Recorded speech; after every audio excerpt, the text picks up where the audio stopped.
Blazers Uprise is on Discord, home to a thriving community of Blazer fans. You can join the uprising by clicking the Discord link in the description box below, which will bring you to the #1 place for our awesome community to hang out and chat. This offseason, we'll be hosting our 5th annual mock offseason, where 30 people come together, each running an NBA team through an entire offseason. All of this takes place in our Discord, where you can keep track of trades, free agent signings, and draft picks. And if you want to participate in our upcoming mock offseason, priority is given to the most active Discord members. So use that link below to sign up and join the conversation on Discord.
What's going on, everybody? Welcome into the Blazers Uprise postgame show, sponsored by BetUS. The Blazers, for the second night in a row, against the same team in a row, beat the Grizzlies 107-100 after completing an 18-point comeback, which saw Anfernee Simons taking over in the second half. Jeremy Grant missed the second half, another injury for the Blazers, but it doesn't matter because they've been playing a team that has bitten the injury bug as bad as you could bite it so far this season. And we'll take a look at how this affects the Blazers in the tank race as they've won their 17th game of the season. And hopefully I have no problems with the internet tonight after the debacle that happened last night that saw Eric have to solo stream. I'm going to knock on wood to make sure I don't jinx it. This postgame show brought to you by BetUS, Manta Sleep Mask, and our Discord. Join our Discord, link in the description box below. We'll have our 5th annual mock off season coming up starting in May, and I'm looking forward to it. Eric, how's it going, man? The Blazers win again. They got so close to top 4 odds in the lottery, and now they're winning basketball games. What are your thoughts? My thoughts are we got Beanie Tory tonight. Figured I'd switch it up. I didn't want to mess, I figured we needed a switch up after last night. So I'm going full Noah Patterson, a.k.a. 503, and Chase McGraw. Yeah, I got a beanie today, so I figured I might as well wear it. We'll see when I get tired of it, though. I mean, it does suck that we gave 2 games back to Memphis in the standings. So they're creeping close now to passing us, just 2 games behind us. They were 4 games going into the game last night. So that kind of hurts a little bit. Then you look at Toronto, who has Scotty Barnes hurt and is going to be out indefinitely. They're just 4.5 games ahead of us, and their pick is top 6 protected, so they might pull the shoot at some point. But then you look and you see we're still only 2.5 games away from 4th, so it's not like we're completely out of the possibility of getting it. The Hornets have played decent. they're 5-5 in their last 10 games, so not terrible. But yeah, this Grizzlies team looks really bad, and it's going to be hard for us to fend them off if we're still trying to be competitive. Yeah. I'm sorry, I just got completely thrown off by chat by my guy Daniel saying, stream is showing Discord. And then he said, okay, never mind, don't ask me why I could see your Discord. You can see my Discord because I have a Discord ad that I made. I made a Discord ad. So I'm going to start playing a Discord ad because I want more of you guys in our Discord. And there's a link in the description box below for that. I'll also post it in the live chat. I want you guys in there. It's a great place for us to hang out, especially as we get into the off season and things really get juicy, because that's kind of what we're waiting for right now. So make sure to join that Discord server. Yeah, I started the stream probably faster than I've started any stream so far this year. I was ready to go. I know. At the end of regulation, and then they went into overtime, so I got more time. Yeah, usually I'm like I have everything set up. I'm just waiting for that call and go to the bathroom, get a drink, all that stuff. And then I heard my thing ringing, and I was like, what? Tori's ready already? Yeah, so if it ended in regulation, I wanted to finish it before the end of the, Gonzaga game. Gonzaga's playing right now. But, I'm streaming, and I got the Gonzaga game. It's halftime on my second laptop, and we're back, bro. We're back. Gonzaga's back. So I'm hyped right now about that. Kind of takes the sting off this win, which is kind of a weird phrase to say, but it takes the sting off this win, if you know what I mean. Because, I'll just be honest. Yesterday was the first game that I fully embraced tanking, and then I wasn't able to even talk about it on the post-game show, unfortunately. Yesterday was the first game that I fully embraced the tank. No DeAndre Ayton, no Scoot Henderson, no Malcolm Brogdon, no Shaden Sharp, and, of course, the first game I fully embraced the tank, they win. So tonight, Jeremy Grant goes out at halftime. The Blazers down 18. It's like, okay, there we go. We remembered what we've done the past 2 years. We've remembered how to tank. We've remembered what our end goal is, and that is ping pong balls, right? But then Anfernee Simons busts out of his slump, which was good to see for sure, because he had been struggling, man. He had been struggling. He got a lot of heat on last night's postgame show in the chat. I wish I was on the stream to deal with that, Eric. I heard you getting annoyed at people just hating on Ant, bagging on Ant. So it was nice to see him break out of a slump. Unfortunately, it does result in a win, but, these guys can feel good about it. Back-to-back wins for the first time since, I don't know when, January, I think. And they beat a shorthanded Grizzlies team that played better today. And good for Ant, man, because he was just having a brutal stretch, and I felt like he needed a confidence game. It felt like he needed a get-right game mentally, especially if he's going to keep playing through March. Who knows if/when the Blazers decide to sit him to truly, truly tank. But it was good to see him have another good performance before that happens, because he's definitely been slumping. I don't have the stats with me. I'll pull them up. But Eric, what were your thoughts on Ant tonight? Yeah, I mean, I was ready to say, oh man, just another terrible game from him. He had 4 turnovers through the first 3 quarters, I think, and just didn't look like he was in any sort of rhythm tonight. And then, of course, he comes alive in the 4th quarter. But, Tori, do the coaches not know we can set a back screen for him when they're playing him like that? I know there was twice in this game he cut, the first play of the game and then a play in the second half where he cut, and good things happened both times. Yeah. He had an assist to the corner for a 3 on the first one, and he got a wide open dunk on the second one. But a back screen for him in that situation, someone would be wide open. And I don't understand how we went an entire game and overtime with Vince Williams front facing him, and we didn't set one screen. We just tried to keep having him come up to the ball with him being guarded like that. It makes no sense to me why we would keep doing that. Yeah, I mean, it just shows a lack of situational awareness from the coaching staff and the players on the court if they're not in a set. I mean, that's everything runs through Ant, especially with Grant gone. Everything runs through Ant. They're face guarding him.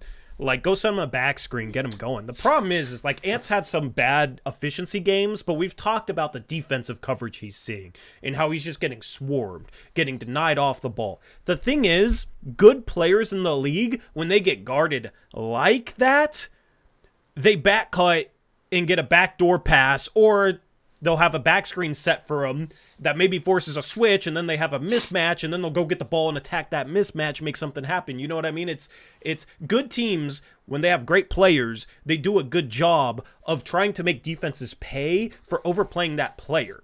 In the past, we always talked about Dame getting trapped and the Blazers not beating it. The Blazers not being able to take advantage of it, and it made it possible for defenses to shut Damian Lillard down for entire series, like the New Orleans Pelicans did in 2018. And Dame took a lot of heat for that. He started working on 30-foot three-point shots in order to deal with the trap, in order to stretch the defense out even more so he could beat himself. But a big problem back then was they were not doing a good job getting the ball out of that trap and then making the defense pay for putting themselves in a 3-on-4 situation, right? But it's not just on pick-and-roll traps. It's Ant's getting overplayed, send him a back screen. He needs to be able to back cut. Need players that can make that back cut pass, like, Yusuf Nurkic was really good at it at times. He was a bit inconsistent, but we would always see Nurkic hit Dame on back cuts, stuff like that.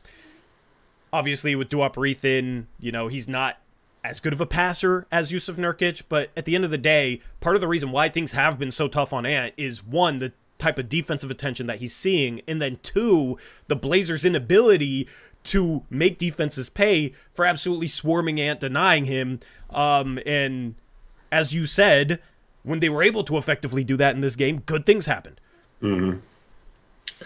And I think Higgins, I know at the end of the fourth quarter, he airballs a three.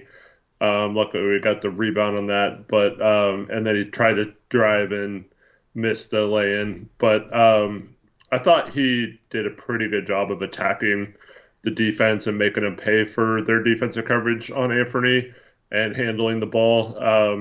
It's just, I don't think it would work against better teams the way it did tonight. But I think Higgins had a pretty good game, and he actually shot a couple threes, made a couple threes in this one. I don't think he had made a three the entire season coming into this one. He hadn't.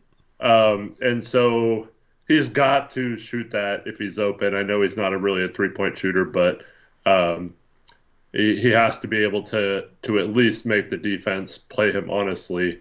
And I thought he did a good job of that tonight, despite missing a couple shots. That's not bad if you miss shots.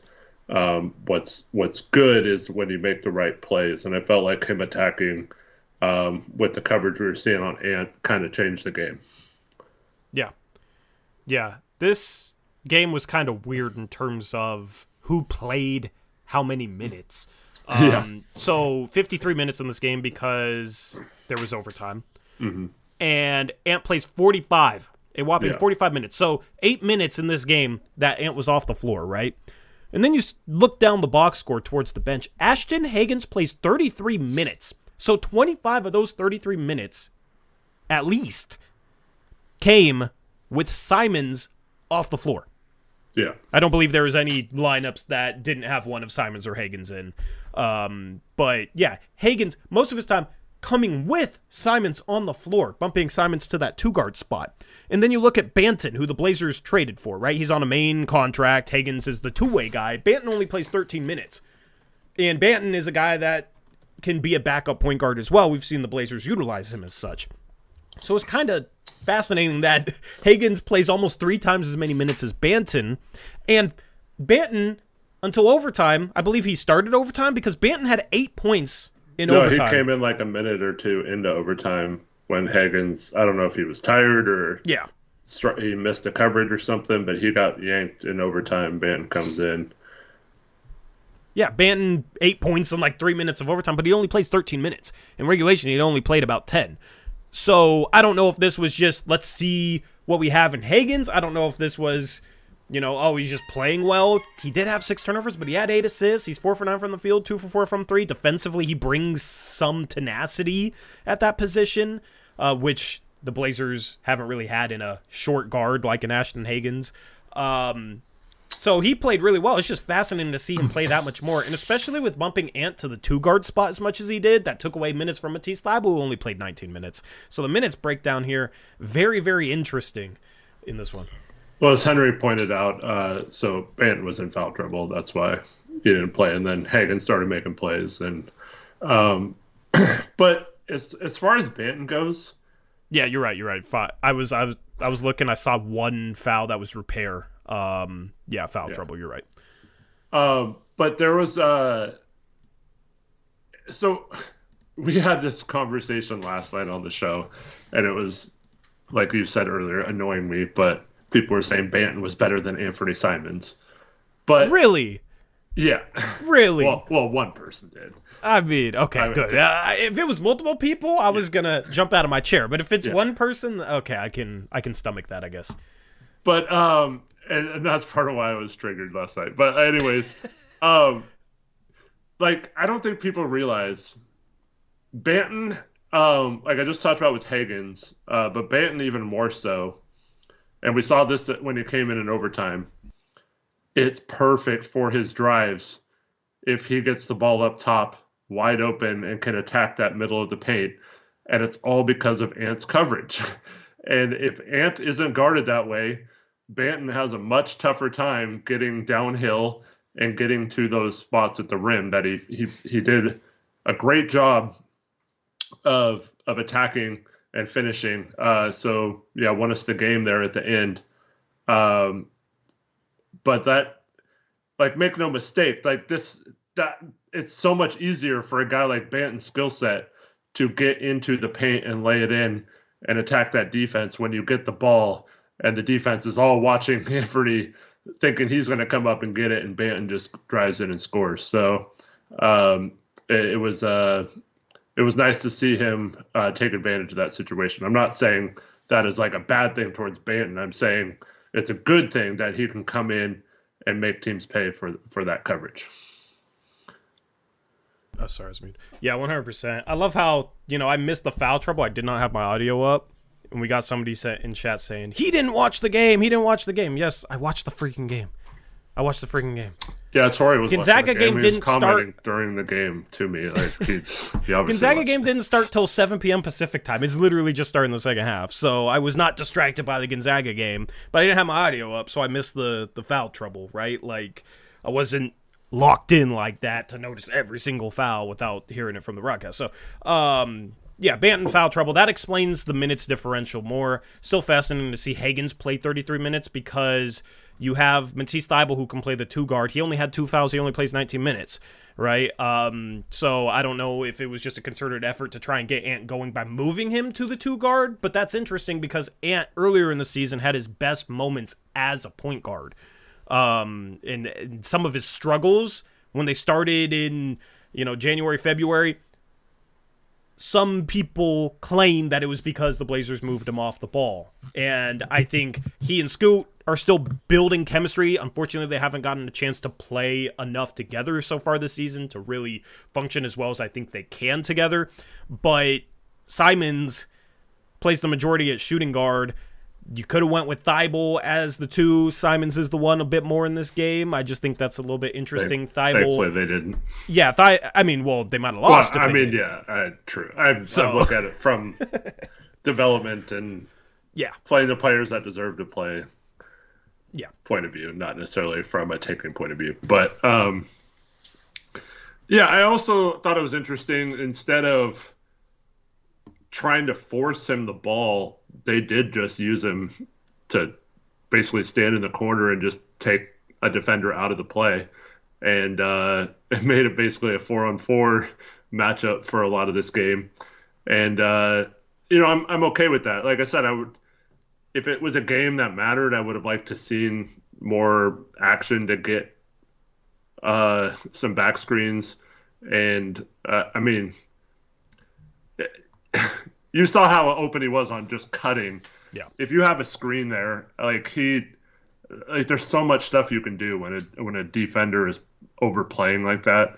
And Anfernee not the biggest guy, so like a bigger guard, like if that was Sharp being played like that, he could probably seal the guy and like kind of do a reverse post up where you get the ball with the defender behind him. No matter how far out you are, you still have him sealed on your backside. And maybe Ant could do that against some players, but Vince Williams is a lot stronger than he is, so that would be tough to do in that situation. But yeah, they basically just used him as a decoy for a lot of this game and just let the other players go. And it led to a lot of offensive rebounds, a lot of opportunities around the basket for guys like Jabari Walker, Chris Murray, and Higgins and stuff like that. And so I didn't think it was a bad strategy. I just would have liked to see them mix it up a little more. But then Anfernee scores, 14 points in the fourth, despite all that. So, I mean, you can't really say they weren't going to him at all because you have to get the ball a little bit to score 14 points, right?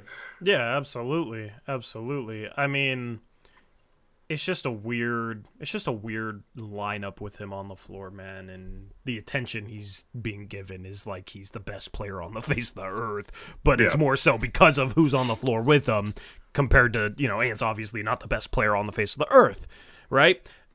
And I don't know. I kind of want to talk about some of the things that were said in last night's game. I think there's a play late in this game that kind of signified the struggle he's dealing with, but also was a good play by him, right? He drives. They completely leave Jabari Walker wide open in the corner. He kicks out to Walker. He misses the three.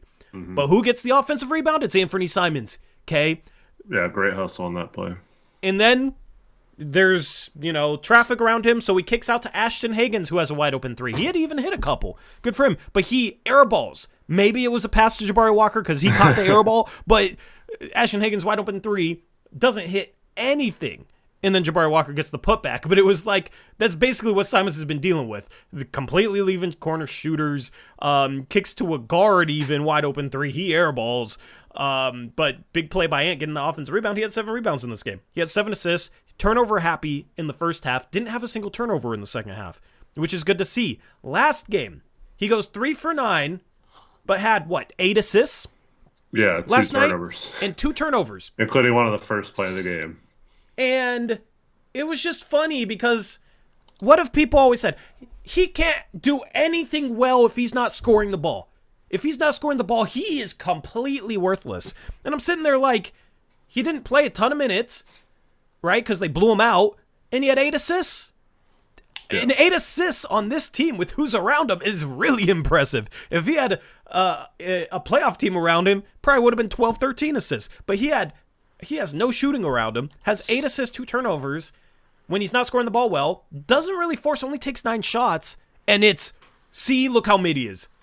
And it's a bunch of people trashing him. And it's like, isn't this what you wanted? When he's not scoring the ball, when he's getting a bunch of attention, only taking 9 shots. We won by 30, too. We win by 30. He's not forcing too much. And instead, he's making plays for others despite not having a ton of talent around him. He's having a positive impact in that regard while he's not scoring the ball. Isn't that the standard his criticizers were giving him? That's the thing about last night's game and last night's postgame that I was frustrated not being able to be on it because my internet was tripping, was I thought this is what you guys asked for. But it's like he can have 9, 10 assists and only shoot a few times, and it's like, see, he can't be a number one. See, he told you he's not an alpha. See, he's not a star. And it's like just moving the goalpost to something else. And that's what I have a problem with. If you're going to criticize him for only being a scorer, you got to give him some credit when he distributes the ball, when he passes the ball, right? In this game, 7 boards, like second highest on the team. I'm going to give him some credit for the rebound. It got a big offensive board, right? 7 assists as well. Cut down on the turnovers, improved as the game went on. Started off slow, but found his rhythm. So the Anfernee Simons critique, Eric, last night was just a little bit too strong, but it's always going to be too strong because you got a section of this fan base, unfortunately, that is just waiting for something to criticize regarding him because they want their negative opinion of Anfernee Simons to be validated. And I get it, having your opinion validated is great, but it's like we're not in an evaluation phase with Anfernee Simons like we are with a number of players on this team. We know he can play. We know he can shoot. We know at times he can get going to the rim, but he's not like fully consistent at a star level in that regard, and that kind of holds him back a little bit. He's like okay to somewhat below average defensively. Like, we know what he is. He's a dude that can play. He averaged 20 last season. He's averaging 20 this season. We know that he is capable of putting the ball in the basket, and no player that averages 20 points per game on decent efficiency or better is mid or bad or trash or any of the stuff that people say about him. So I'm baffled as to why people are overreactionary to him struggling during a time when, as we've talked about, he has a ton of defensive attention on him. He doesn't have much shooting around him. And also mentally, I don't think he has necessarily been all the way there. He just had a child. Okay? And I don't like giving that as an excuse, but I think you've been able to tell that he's not like as confident as he was earlier in the season or the same mentally as he was earlier in the season. And I'm willing to give him a pass for that because we know what he is. So I don't understand trying to consistently reinvent opinions about Anfernee Simons when he's the one player that played in the second half tonight that we can actually have a solid opinion on, because everyone else is super inconsistent and young or brand new or just simply not good. So the Simons discourse has annoyed me recently.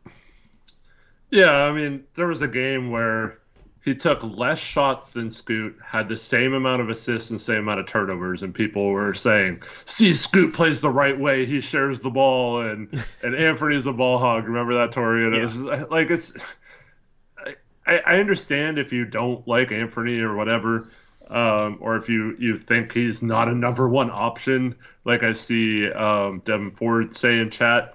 What's up, Devin? But, like, no one's saying Anfernee's going to be, like, our best player in 5 years when we're contending or whatever. Yeah. But just imagine, okay, so Anfernee's seeing this defensive coverage. If he had a player better than him on this roster, it would do one of two things.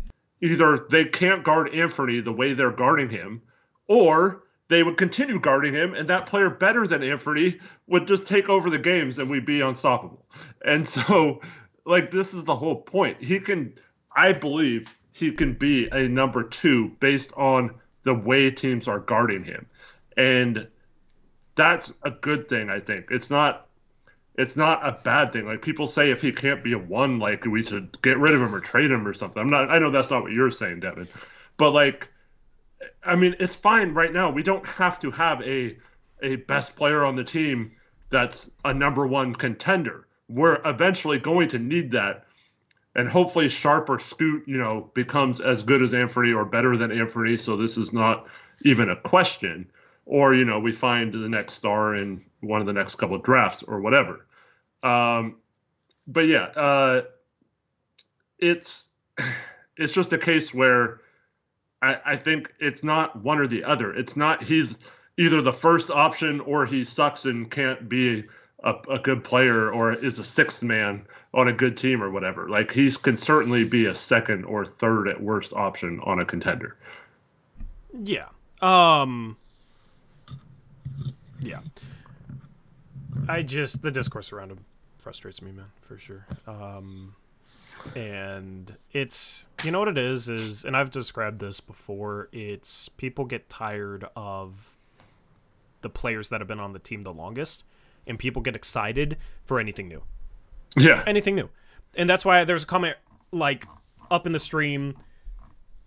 Let me see if I can find it. It was from a multi-gun who said something along the lines of, I saw a comment that got a bunch of upvotes, I assume on Reddit, that said that Higgins and Banton are more exciting than, like, Scoot and Sharp or something like that, which is just ludicrous, right? But people were super excited for Scoot. What does that even mean? They're more exciting?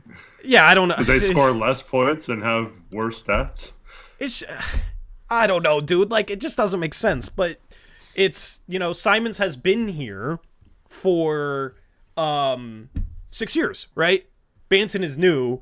For anybody that wants to, like, compare those two guys, if Banton had been here 6 years, people would be so freaking tired of him if he was playing 30 minutes a game. So tired of him.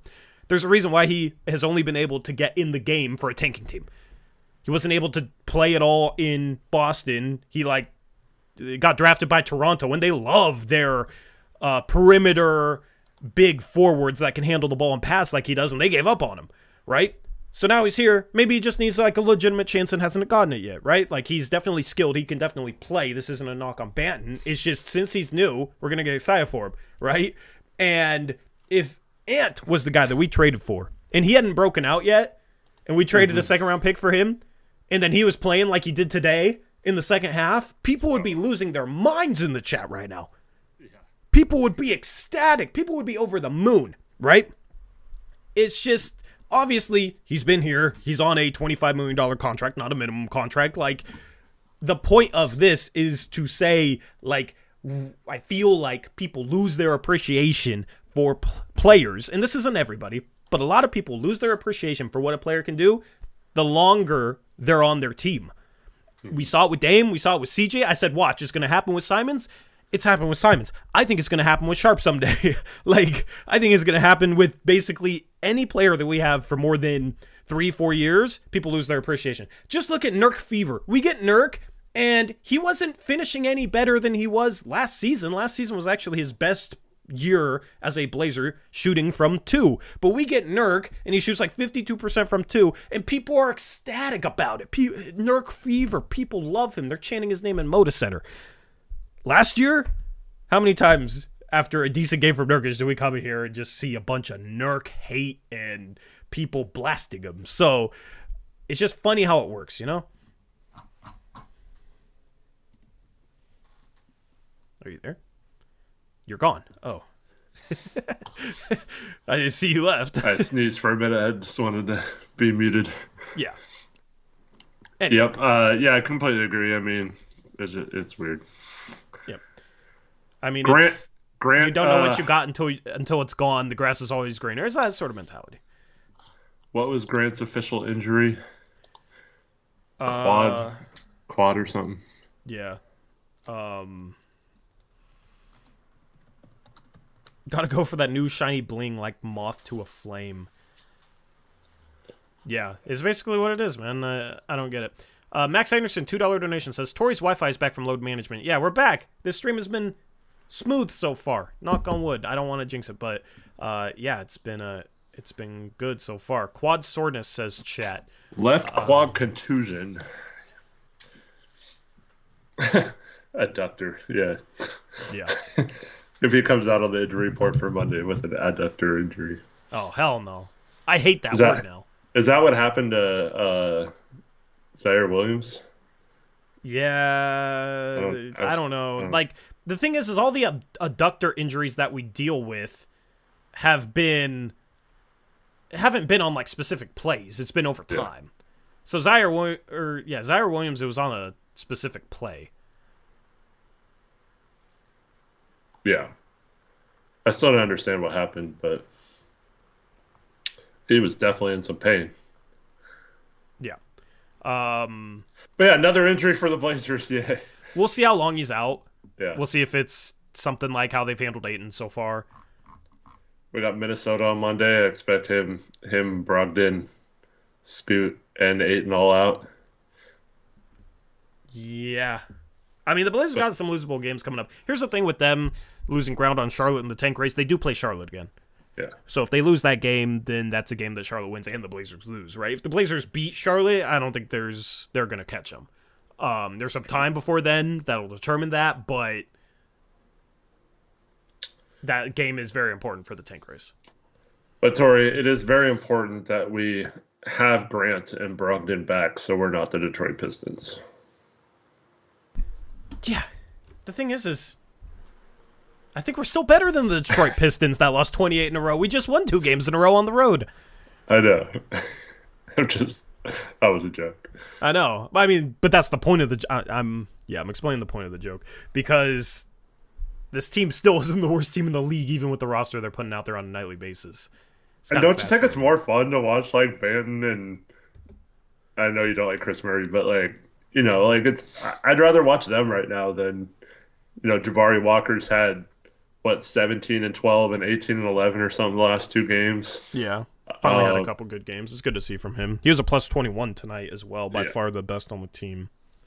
I don't know. I just rather watch those guys the rest of the season. That's one of the reasons why I was never opposed or like worried about trading those guys or them not playing because I don't know. I find it more fun to watch those guys. Repair got some minutes tonight, not really enough, but like he actually got in the first half and meaningful minutes in the second half. Yeah. Like good for him to play some non-garbage time. But yeah. You know what we haven't talked about that I think we really need to talk about right now? The Wizards being worse than the Pistons? The Wizards suck. But, dude, Tamani's shooting the ball really well lately. Yeah. Really well. And he's 3 for 4 from 3 tonight. So on the season, he is now 153 for no, that's field goals. He is now 45 for 140 from behind the three-point arc, which is 32%. He was down in the 20s. His shooting's coming on right now. And that's a really good thing to see. Now, it could just be a Nasir Little hot stretch right now, you know what I mean? But Nasir Little last year for the Blazers shot 36, 37%. If Damani can get there, then you got a legitimate NBA rotation player on a good team. Because defensively, he does it. We know what he can do defensively. Offensively, he's not going to like force a ton off the dribble, right? You can always use 3 and D forwards with the size to guard the 3 and the 4, with the quickness to guard the 1 and the 2. That's Tamani. It just comes down to him knocking down those 3-point shots. Lately, he's been knocking down shots. He had that stretch where he made a 3 in 5 straight games, and then after that was 0 for 1, 0 for 3. But then against Miami, 2 for 2, didn't shoot a 3 last game, and now he's 3 for 4. So if you just look at the month of February, he's shooting the 3 ball great. And I've always thought he has good form, smooth form, probably a couple inconsistencies that need to be cleaned up. I don't know what they are, but a couple inconsistencies that need to be cleaned up in order to make his shot more consistent. And the way he's knocking down threes, it's one of the things where right now, it's one of the swing things that affect next season, right? Because he's going to be in the rotation next season, assuming he's still in Portland, assuming the Blazers don't trade him, which would be kind of wild, but who knows, right? Well, technically, him and Jabari have non-guaranteed contracts. Yeah, I mean, they're not getting rid of Kamara. I mean, they might. Trent Watford had some good performances last year, and they just straight up cut him. Maybe they would do that to Jabari, but I think it'd be just as shocking. It was shocking when it happened to Watford, right? We didn't expect it to happen. It'd be more shocking with Jabari, the way they think of him, yeah. I agree. But, like, Kamara's shooting is an important skill. If he can develop that between now and next season, it's going to make a difference next year. If he can knock down threes the way he's been knocking down threes in February. Yeah, absolutely. He's still...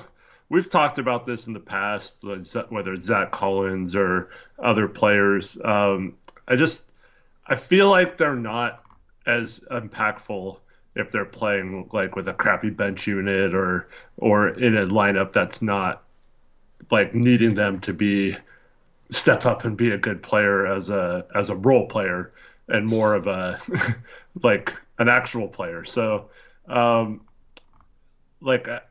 I think it kind of correlates when he's been kind of playing back, because there was a time when he was not playing as much off the bench, and then he gets back into the starting lineup, and it kind of, I mean, I don't know if it exactly correlates with that, but it seems like it was about that time. And it doesn't necessarily mean that the starting lineup's better with him, but for Tamani personally, I feel like he plays better when he plays with better players.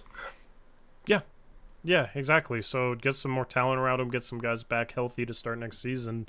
And I think he fits right in as a guy that you can't leave if he shoots the ball like he's been shooting it recently. You know, you don't want what's been happening to Ant when he has Jabari Walker in the corner, Chris Murray in the corner, where guys just completely leave him. And then when Ant kicks out to him, Jabari Walker and Chris Murray, unfortunately, haven't made defenses pay for leaving them.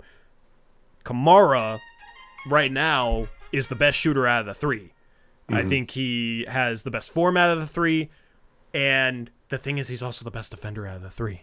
And he gets compared to Jabari Walker and Chris Murray a lot, not necessarily in terms of like specific skill set, but they have some of the same weaknesses, shooting being the biggest one, right? Like off the dribble stuff.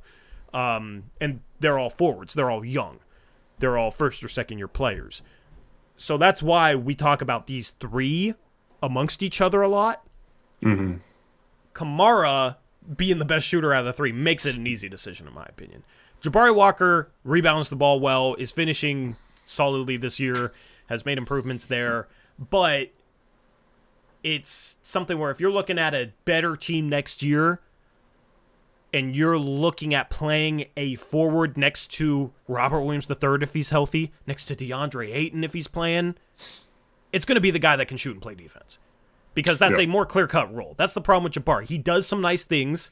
He plays hard. I love that. But what is his specific role on a better team? Yeah, I mean, glue guy, hustle guy off the bench. I think you need those guys. But, I mean, like you said, if you can hit a three, it elevates him to, like, almost fringe starter level, in my opinion. Tamani or Jabari? Well, both. I mean, if either of them could become like a 37% three-point shooter, I think they're quality starters, right? Or at least fringe starters. I think Tamani would be more of a starter on a good team because he provides that defensive versatility that teams love. Yeah, I mean Jabari's a good defender too. It's more for forwards and bigs versus like he's not as good on guards as Tamani is. But yeah, I think Jabari's a solid defender against 3s and 4s, unless it's maybe I don't know. We haven't gotten to see him guard star level 4s a ton or star level 3s. But like he's solid against 3s and 4s. I think Tamani is pretty good against 4 positions. So I think that's the difference. I think at worst, Jabari's proven he can be like an 8th or 9th man in the rotation. And like you said, his shooting will determine if he gets higher than that. But I think he's firmly can be like, I don't know if it's like a major role, but he can be somewhat of a role player on a decent team, I think. Yeah. Yep. And then shout out to Taylor Heibel. Sorry if I said that wrong. With a $1 donation. It's a rose. Thank you for the rose. Love roses over here. Chris Murray is clearly like the third guy, and I know he had a good game last game. But then tonight, right back to going 0 for 3, 0 for 4, 0 for 5, whatever from 3. Yeah. So, didn't follow it up. Yeah. I mean, he's been playing some good defense as well, but the offense has to be there too with him. But, I mean, I know he's the same age and a rookie like Tamani, but Tamani's been, I mean, I think he's easily been the best second-round pick, right? Yeah. Yeah, I would say so. I mean, Gigi Jackson tonight wasn't great tonight, but he's been playing well for Memphis at times. So, yeah, I mean, I don't know. Tamani's been playing for a whole season. That's the thing. If Gigi Jackson got an opportunity all season, it might be him, but he hasn't. Yeah. Trevin says, is that why you missed the stream last night? Because Chris Murray had a good game. Yeah, you didn't want to have to talk about it. Yeah, and we won. I didn't want to talk about a win either. You know, too many positive things to say last night, so I had to pretend I was lagging. That's why you saw 4 streams or whatever it was. Trevin's on his Carmelo Block Boy arc, thinking that you won't say anything good about him, so you're ducking it. I mean, people said I wouldn't say anything good about Ayton earlier in the year, and I think I've proven that wrong. So Chris Murray plays good. I've said good things about Chris Murray when he's played well this year. The problem is he hasn't really played well. Like, he's barely played well. I've barely had anything good to say about him because hasn't played well. I mean, he's shooting, 27% from 3 as a 23-year-old rookie who's arguably best skill coming into the league was supposed to be his shooting. There's not much to say about that. If he was all of a sudden attacking downhill like Jeremy Grant, despite his lack of shooting, then obviously great. He's attacking the rim. He can create his own shot, but he's not that type of guy. He's like solid in a bunch of areas, but he needs to shoot. It's not like he's great in any other area where I'm going to sit there and praise it to to no end. It's just he does a bunch of things okay, and I feel like that gets a little bit overrated. Like, I don't think he's particularly good at I don't know. I don't think he's good defensively. I think he's okay.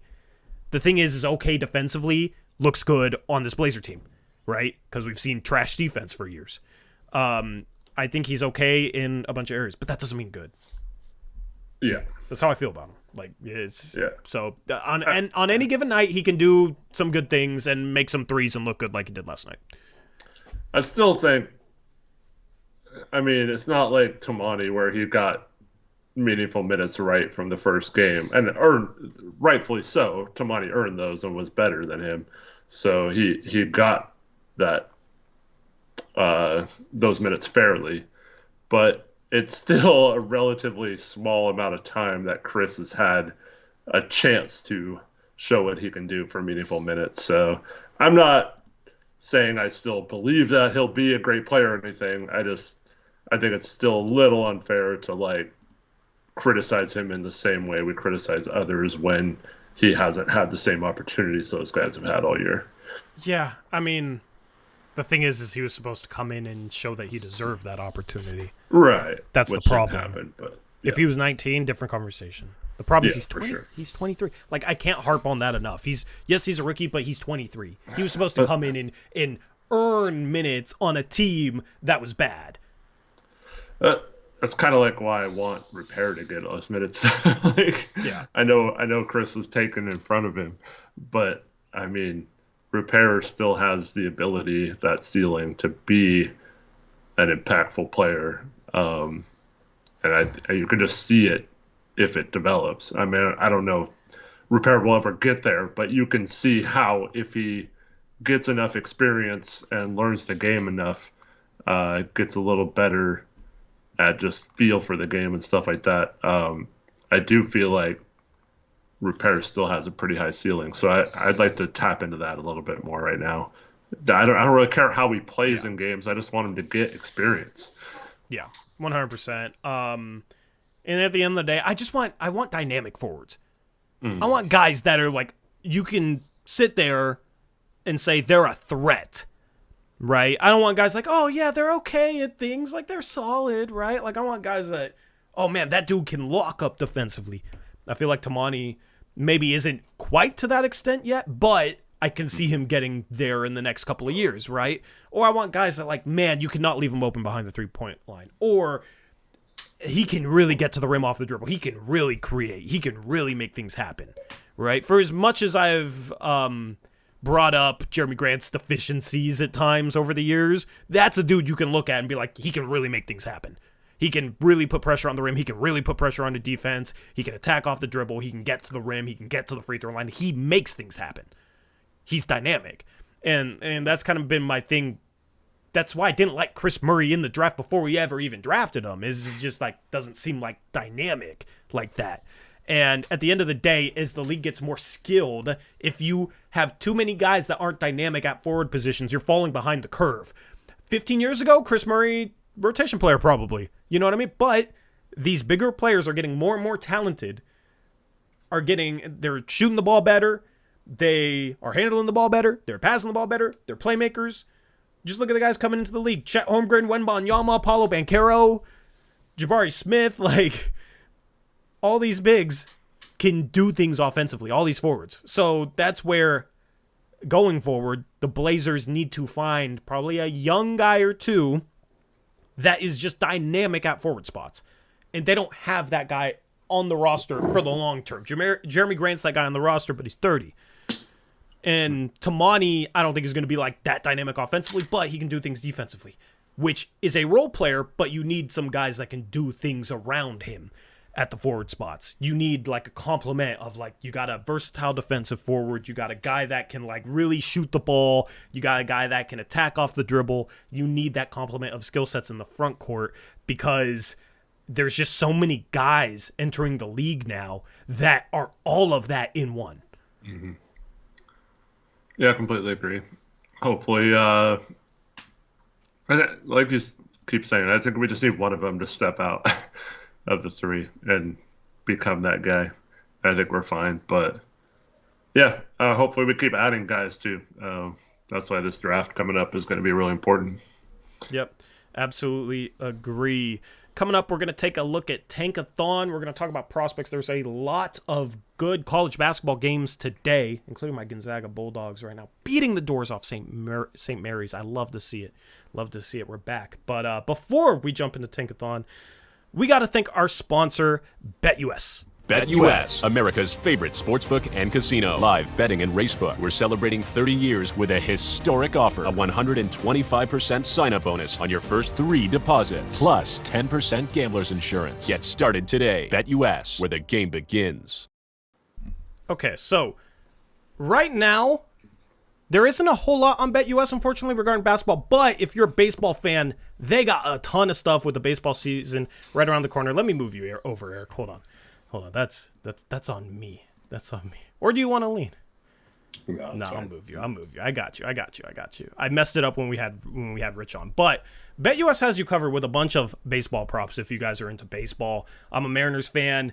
One of the props they have is over-under home runs for Julio Rodriguez at 31.5. I'm taking the over. I think Julio's breaking out this year, Eric. I think he's going to be in MVP conversations. Hopefully my Mariners can make the playoffs again and give me another chance at a championship, considering my football teams throw it away, including our San Francisco 49ers. But they got a bunch of baseball specials for you guys to get in on at BetUS. And then, obviously, once we get into March Madness, we'll take a look at game lines regarding the NCAA tournament, which is always a ton of fun. That's a great opportunity to scout prospects in this upcoming draft that the Blazers could take a chance on. But yeah, baseball right around the corner. Looking forward to it. And then basketball, you do have 4 games tomorrow if you guys want to get in on some spread lines as well. Considering chat, you guys have been killing it in picks against the spread this year. Dallas hosts the 76ers. They're 8-point home favorites. Orlando, 10-point home favorites against the Detroit Pistons. San Antonio is hosting the Pacers. Pacers 6.5-point road favorites. And then the nightcap, the Phoenix Suns are hosting the Oklahoma City Thunder. The Thunder are 2.5-point road favorites. So if you want to get in on any of these games, make sure you use our sign-up link for BetUS in the description box below, and then use promo code JOIN125, as that'll give you 3 125% deposit bonuses on your first 3 deposits.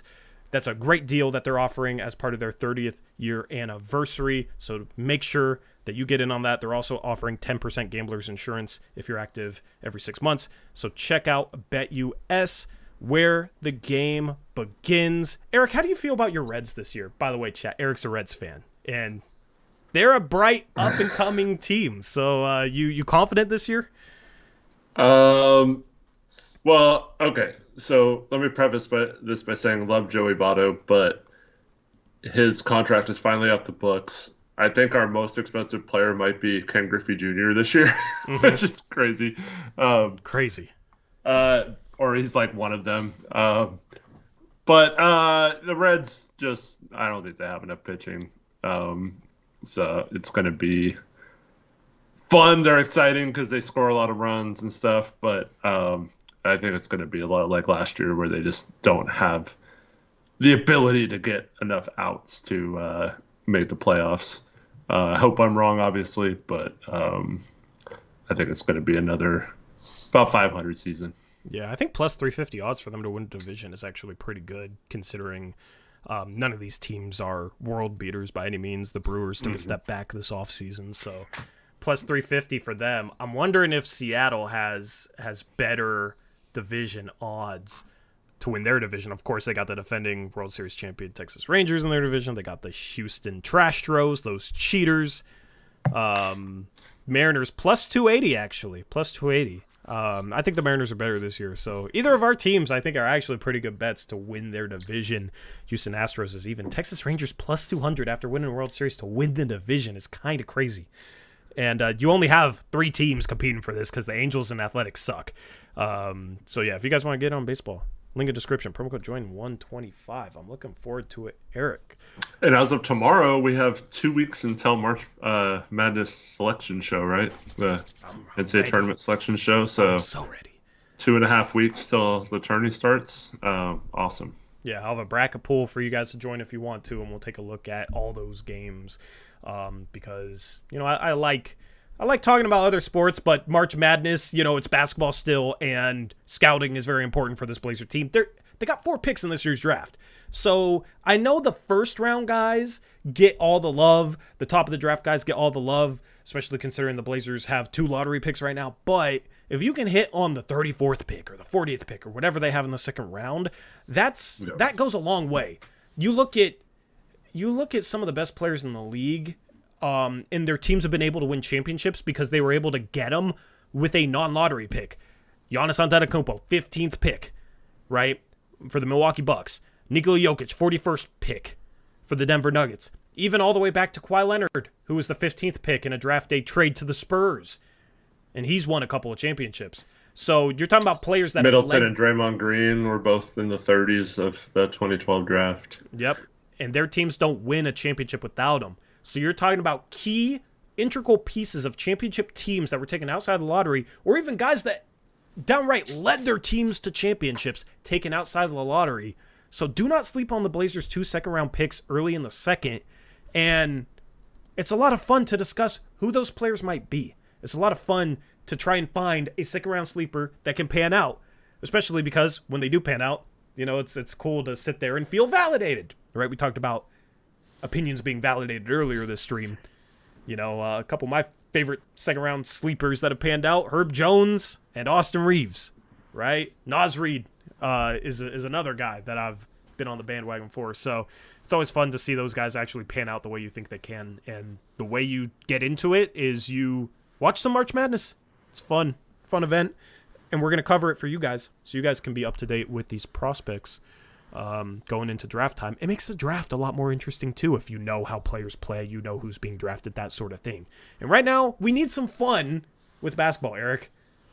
Because this team obviously tanking 3rd year in a row, we got to find other things to enjoy. Me and you would enjoy it regardless, but I hope that people out there that watch our show truly enjoy us talking about draft prospects, us talking about scouting, and they want to do their own scouting because it's always cool to talk to chat and see people in chat that have their own prospects that they like, their own second-round sleepers and such.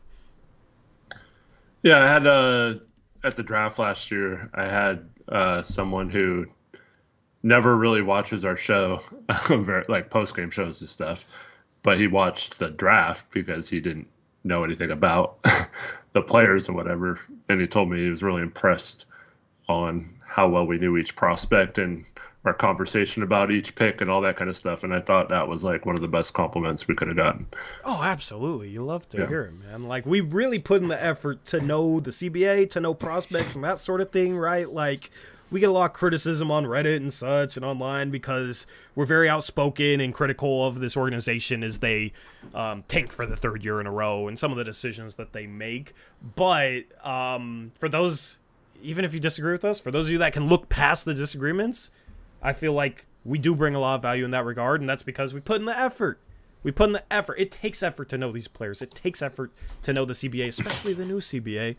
But we are always willing to put forward that effort to bring you guys some good content in that regard. And I think that's why we are the most well-rounded platform covering the team that you can find. So I think this is... Go ahead. I had a lot of fun waking up this morning and watching basketball, college basketball all day today. Dude, yeah, I watched a ton of basketball. Kentucky coming back in the second half. Rob Dillingham taking over. They played... Visic to end the game. They're playing him more, and he had some impressive moments. And if he continues to play, I just feel like he's going to rise up my big board into the top 20. Too skilled, too big. He just needs an opportunity. It's hard to put him top 20 on my big board until he has an opportunity, but I feel like if he continues to get the opportunity, he's going to take full advantage of it. Oh, I moved him up to 20 today. You moved him up to 20 today? Yeah, we're gonna have an updated big board graphic next post game stream, which is on Monday, right? Yeah, today's Saturday. Monday, we're gonna have a big board graphic on that post game stream, including where guys have moved. I'm gonna have a little graphic in it that says who's moved up, who's moved down, that sort of thing. So you guys don't want to miss the post game show on Monday because we're gonna get into it. Yeah. I mean, we should do Tankathon first, I guess, but... Yeah, I was going to say, this is all a perfect segue for Tankathon. Because you know me, I love my segues. Figuratively, not literally. All right, let me pull it up here. Sorry, I connected the wrong thing. Why can't I connect? Screw it. I'll just do it on here. That's fine. Come on, Tori. If I figured it out. No, I'm just kidding. That was entertaining. I love trying to help you in the chat. It's fun. All right, so here's Tankathon. And the Blazers are now 2.5 games behind Charlotte, 2 wins behind them. The Blazers winning 2 in a row, Charlotte losing 3 in a row. That's unfortunate.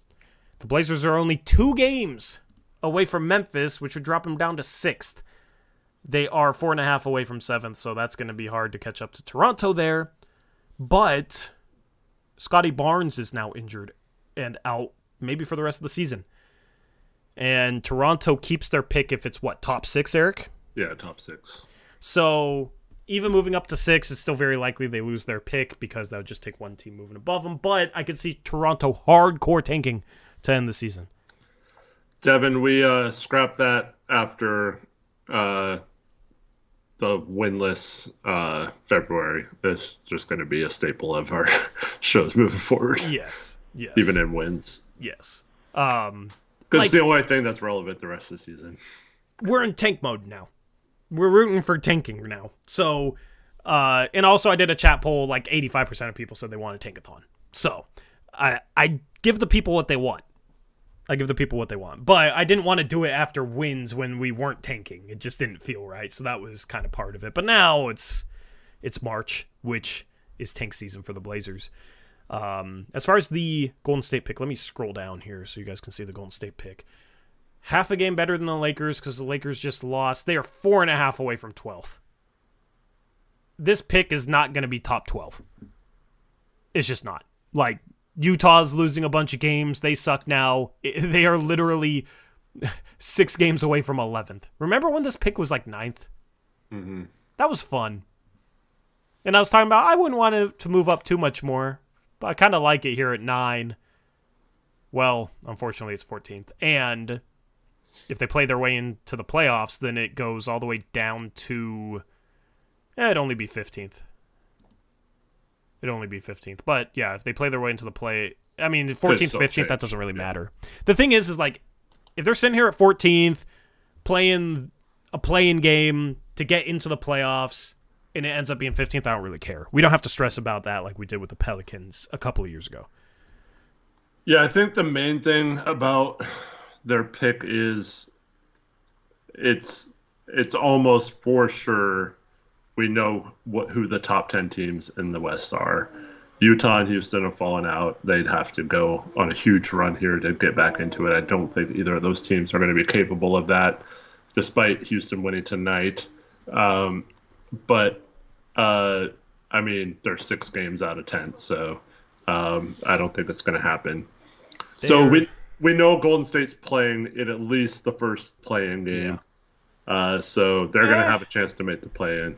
Unless they just outright make the playoffs, Eric. Well, I've said it at the very least. Yes. Okay. Yeah, at the very least, they'll be in the first play-in. But they're really, it's bunched up. There's only 3 games that separate that 6th seed, which is the one you need to get up to, and 10th. So I think a lot still is to be determined there. Eric, it's 3 games that separate them from the 5th seed. The 5th seed. The Warriors, I was talking about 10th to 6th, but 5th to 9th is also 3 games, Yeah. So Golden State, 3 games behind New Orleans. Golden State's 3 games out of 23rd. It's much more likely they're 23rd than they're 12th. At this point. They're playing too well. They've won 3 in a row. They're killing it. This pick, I feel like, is going to be late teens, maybe even early 20s. So yeah, unfortunately. That's why it's good to scout everyone, because we've been looking at players like late lottery for their pick. Mm-hmm. Of course, players' draft ranges are all over the board this year, so you don't know who's going to go where or who's going to be in range where. But this pick, we don't know what range is going to be in. It could drop a ton. So as long as we get Chompi, it doesn't matter. Okay, I'm simulating the lottery. And for those that didn't watch last night, we got first. We got first and 14th. Yeah. The one solo stream I did, we got first, and then you doing it solo last night got first. I guess we're better apart. I don't know. Heartbreaking. That hasn't been the case at all, except for those two random times. Yeah, I think maybe there's one other time we got first, but yeah, we haven't had the best luck this year, unfortunately. 14 is Portland, 13 is New Orleans, 12 is... God, can I scroll? Chicago, 11 is OKC via Utah, 10 is OKC via Houston, 9 is Atlanta. So far, it's chalk, which is good news for the Blazers. At 8 is Houston via Brooklyn. At 7 is Toronto via San Antonio. At 6 is the Charlotte Hornets, meaning your Portland Trailblazers have moved into the top 4 alongside the Memphis Grizzlies, who they just beat. At 5 is the San Antonio Spurs. Which means you got Detroit, Washington, Memphis, and Portland top 4.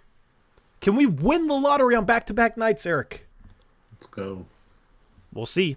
At 4 is the Detroit Pistons. At 3 is your Portland Trailblazers. At 2 is Washington. And at 1 is Memphis. Congrats, Memphis. This See, is why we we're need to chasing lose. 6th. We need to go to 6. So Portland at 3, Memphis at 1. Who do you think Memphis takes? I think Memphis takes Ricochet, bro. Do you? I mean, I think if there's a team that Ricochet makes the most sense for, like in the top 10 of this draft, I think it's Memphis. Yeah, maybe. They also have never really seemed to like to play Jaren Jackson at center, so I could see them pairing him with Sarr, just having like 2 really athletic defensive forwards. I think that would be really good to match up with Wemby and Chet. Yeah, I could see them going Sarr. Their biggest struggles in previous years has been like not enough shooting around Jaw, not enough forward shooting. They've been a better defensive team than offensive team when healthy. So Ricochet kind of changes that equation a little bit. Multi-gun, no one is trading number 1 for like 2 and 23 or 2 and 15, like, or 4 and 15 or whatever. I just don't think that's going to happen. Maybe. I don't know. I wouldn't completely rule it out. Well, we'd probably have to do like what Philly did with Boston, where it was like 3rd and a future unprotected first. So we'd have to give up one of our Dame picks probably to move up to 1. Yeah. I don't know. Most of the time you're not going to see teams trade up at all. So even in a draft like this. But my hope here at 3 would be Memphis goes Ricochet. Washington needs a starting point guard for the future and goes Toppage. And then we sit there at 3 and we just take Alex Sarr. There was, I think it was USA Today had a mock draft from a couple days ago. Yeah. And they didn't have anyone move up, so we were 5th. And we got Sarr at 5, and then at 13 we got Dillingham. Like I would, dude. If that would Dillingham would be draft, there at but... 13, like I'm sorry, I know it's another small guard, but you freaking have to take him. You have to take him. Like, you hope that Scoot can guard 2s at some point, and Sharp can guard 3s. Dillingham's legit. Dillingham in my top 5, like that's 2 top 5 prospects, and you get your big that can maybe help you play a small ball lineup at point guard, shooting guard, small forward. This is what I wanted to say earlier, before or after we got to Tankathon. Yeah. I think if we don't get the first pick or don't get Sarr somehow, yeah, I think we're going to look back. I know this is blasphemy. We're going to regret, or it's going to be a bad decision not to take Dillingham. I'm not saying we should. I know like the forwards are fine. Like we should take the forwards. I'm just saying we're going to look back at that as one of those things where we took need over best player, and Dillingham's going to be a star, and it's going to be another player that the Blazers passed on.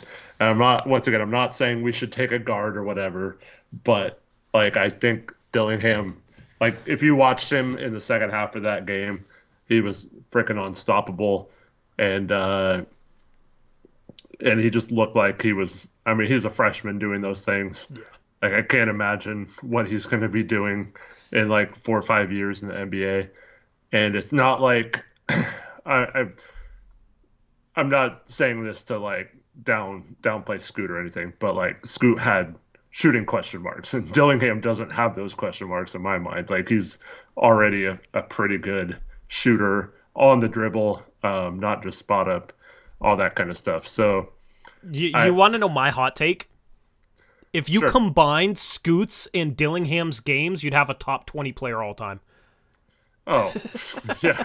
Like, because the one thing with Dillingham is like stature / size / like, he's not like a super explosive leaper, right? But he can shoot the hell out of the ball, like super smooth, right? Like if His finishing's been unreal, like despite not being like up there, you know. Yeah, so like if you combined him and Scoot, you would have. Oh my god, dude, that player would be Hall of Famer easily, like no doubt about it. But yeah, like that's the one thing with me with Dillingham is he like 6'1", you know? Oh, I think he's 6'1". Yeah, and then like he's not super strong, so that's like the one thing that has me a little bit worried about him. Like defensively, you're not drafting him to be anything defensively. You're drafting him to potentially be a star guard. And if you're drafting a star guard, like you figure out the defensive stuff around him, right? Yeah. You get tries good hard defenders. It's not like he just... Yeah. It's just hard in the NBA when you're 6'1", right? But like if you're drafting at the top of the draft, you're trying to find stars. And stars are based on mostly what they do on the offensive end. Mm-hmm. And he has that star level potential.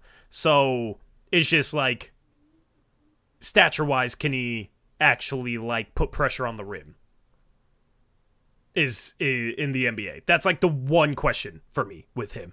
In this draft, that's a low amount of question marks because every prospect in this draft has question marks. That's just basically my only major question mark with Dillingham because I think he can pass the ball better than he's shown. And he showed it today. He showed it today. Yeah, like he's not just a scorer, he's not just like a six-man type. He can legitimately pass the ball.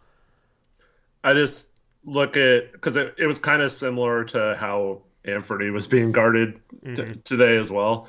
So it's a good thing. And like that guy, despite the defensive coverage he was seeing, made every right decision, like whether to attack the hoop or lob it or like step back and let the defense step out a little bit to get Visich on the roll or whatever, or Justin Edwards one of the other times.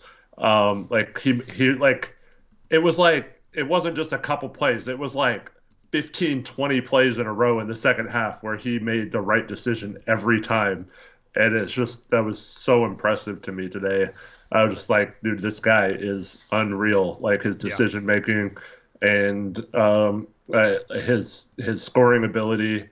I understand that he's a little small, but I just don't see any way he's not like a big time player in the NBA. Yeah.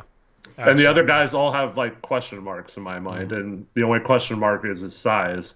And it's not like 6'1" isn't that small. I mean, I think if you like really measure Dame without shoes, I think he's closer to 6'1" than 6'3", you know? So like, it's not like he's like Trae Young size or something, you know? As I saw in chat, like Eric Olsen brought up. But Trae Young is actually maybe the closest.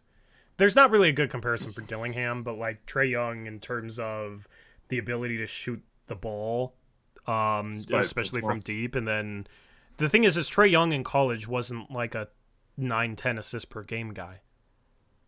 He was more of just a shooter that could like do some stuff off the dribble and then like pass the ball a bit. But then he came into the NBA and his passing popped. I think it could be the same way with Dillingham, where he comes into the NBA and his passing pops. Yeah, well, I mean, they have 4 guards. Like Wagner handles the ball a lot. Shepherd obviously handles the ball, and then Reeves is their starting point guard. So like, He doesn't have the ball enough to have his assist numbers pop out at you, but I don't know. Yeah. Yeah, that's the thing. If the Blazers did end up getting Dillingham somehow, it just, how do you figure out the stuff in the future? You figure it out later. You take the best player available. If it's with the Warriors pick, especially if Dillingham's there, you pretty much have to take him. He's too good not to. But he won't fall to 14. Who was the players they had taken ahead of Sarr in that mock draft, the 4 players? I think it was Ricochet, Topic, Cody Williams, I assume. Cody Williams, and I think it was Matas. That's the 4 players that I like. Those 4 and Dillingham and Sarr are like my tops. Or no, well, like I don't like Topic, but consensus, he's up there. Ricochet, he's up there. I like Cody Williams. I like Matas. Maybe we should talk a little bit about Matas. I feel like there's a chance, you just got to talk about this with Dillingham, there's a chance that we would maybe pass on Matas and regret it. Like, and we would look back and be like, duh, why wouldn't we take him? What were we doing? Why wouldn't we take him? We're like 3-4 years from now, he's a star, and looking back, it's like, okay, he's 6'11", he can handle the ball, he like works off hang dribbles, like he's a legitimate ball handler, he handles the ball like a guard at 6'11", he moves well at 6'11", right? And in high school, he was like a 43% shooter. He's had trouble adjusting to the NBA three-point line. That's why his stock has fallen. But he had number 1 pick buzz to enter the season, and the only reason why he's fallen is, like, the main reason I think is his three-point shot. His passing maybe isn't quite as good as people expected, but for a dude that can handle the ball the way he does at his size, I would expect his passing to improve and his ability to make reads to improve. And if not, he's still a guy that can potentially go get you a bucket, potentially could be a 3-level scorer, right? And he definitely has question marks and red flags, which is why he's fallen down on some boards. But I feel like he has the talent, he has the ball handling ability that 4 years down the line, we're going to be like, why the hell wouldn't we take a 6'11" ball handler? Yeah, his measurements would be interesting. Completely agree. Just here's the thing with him.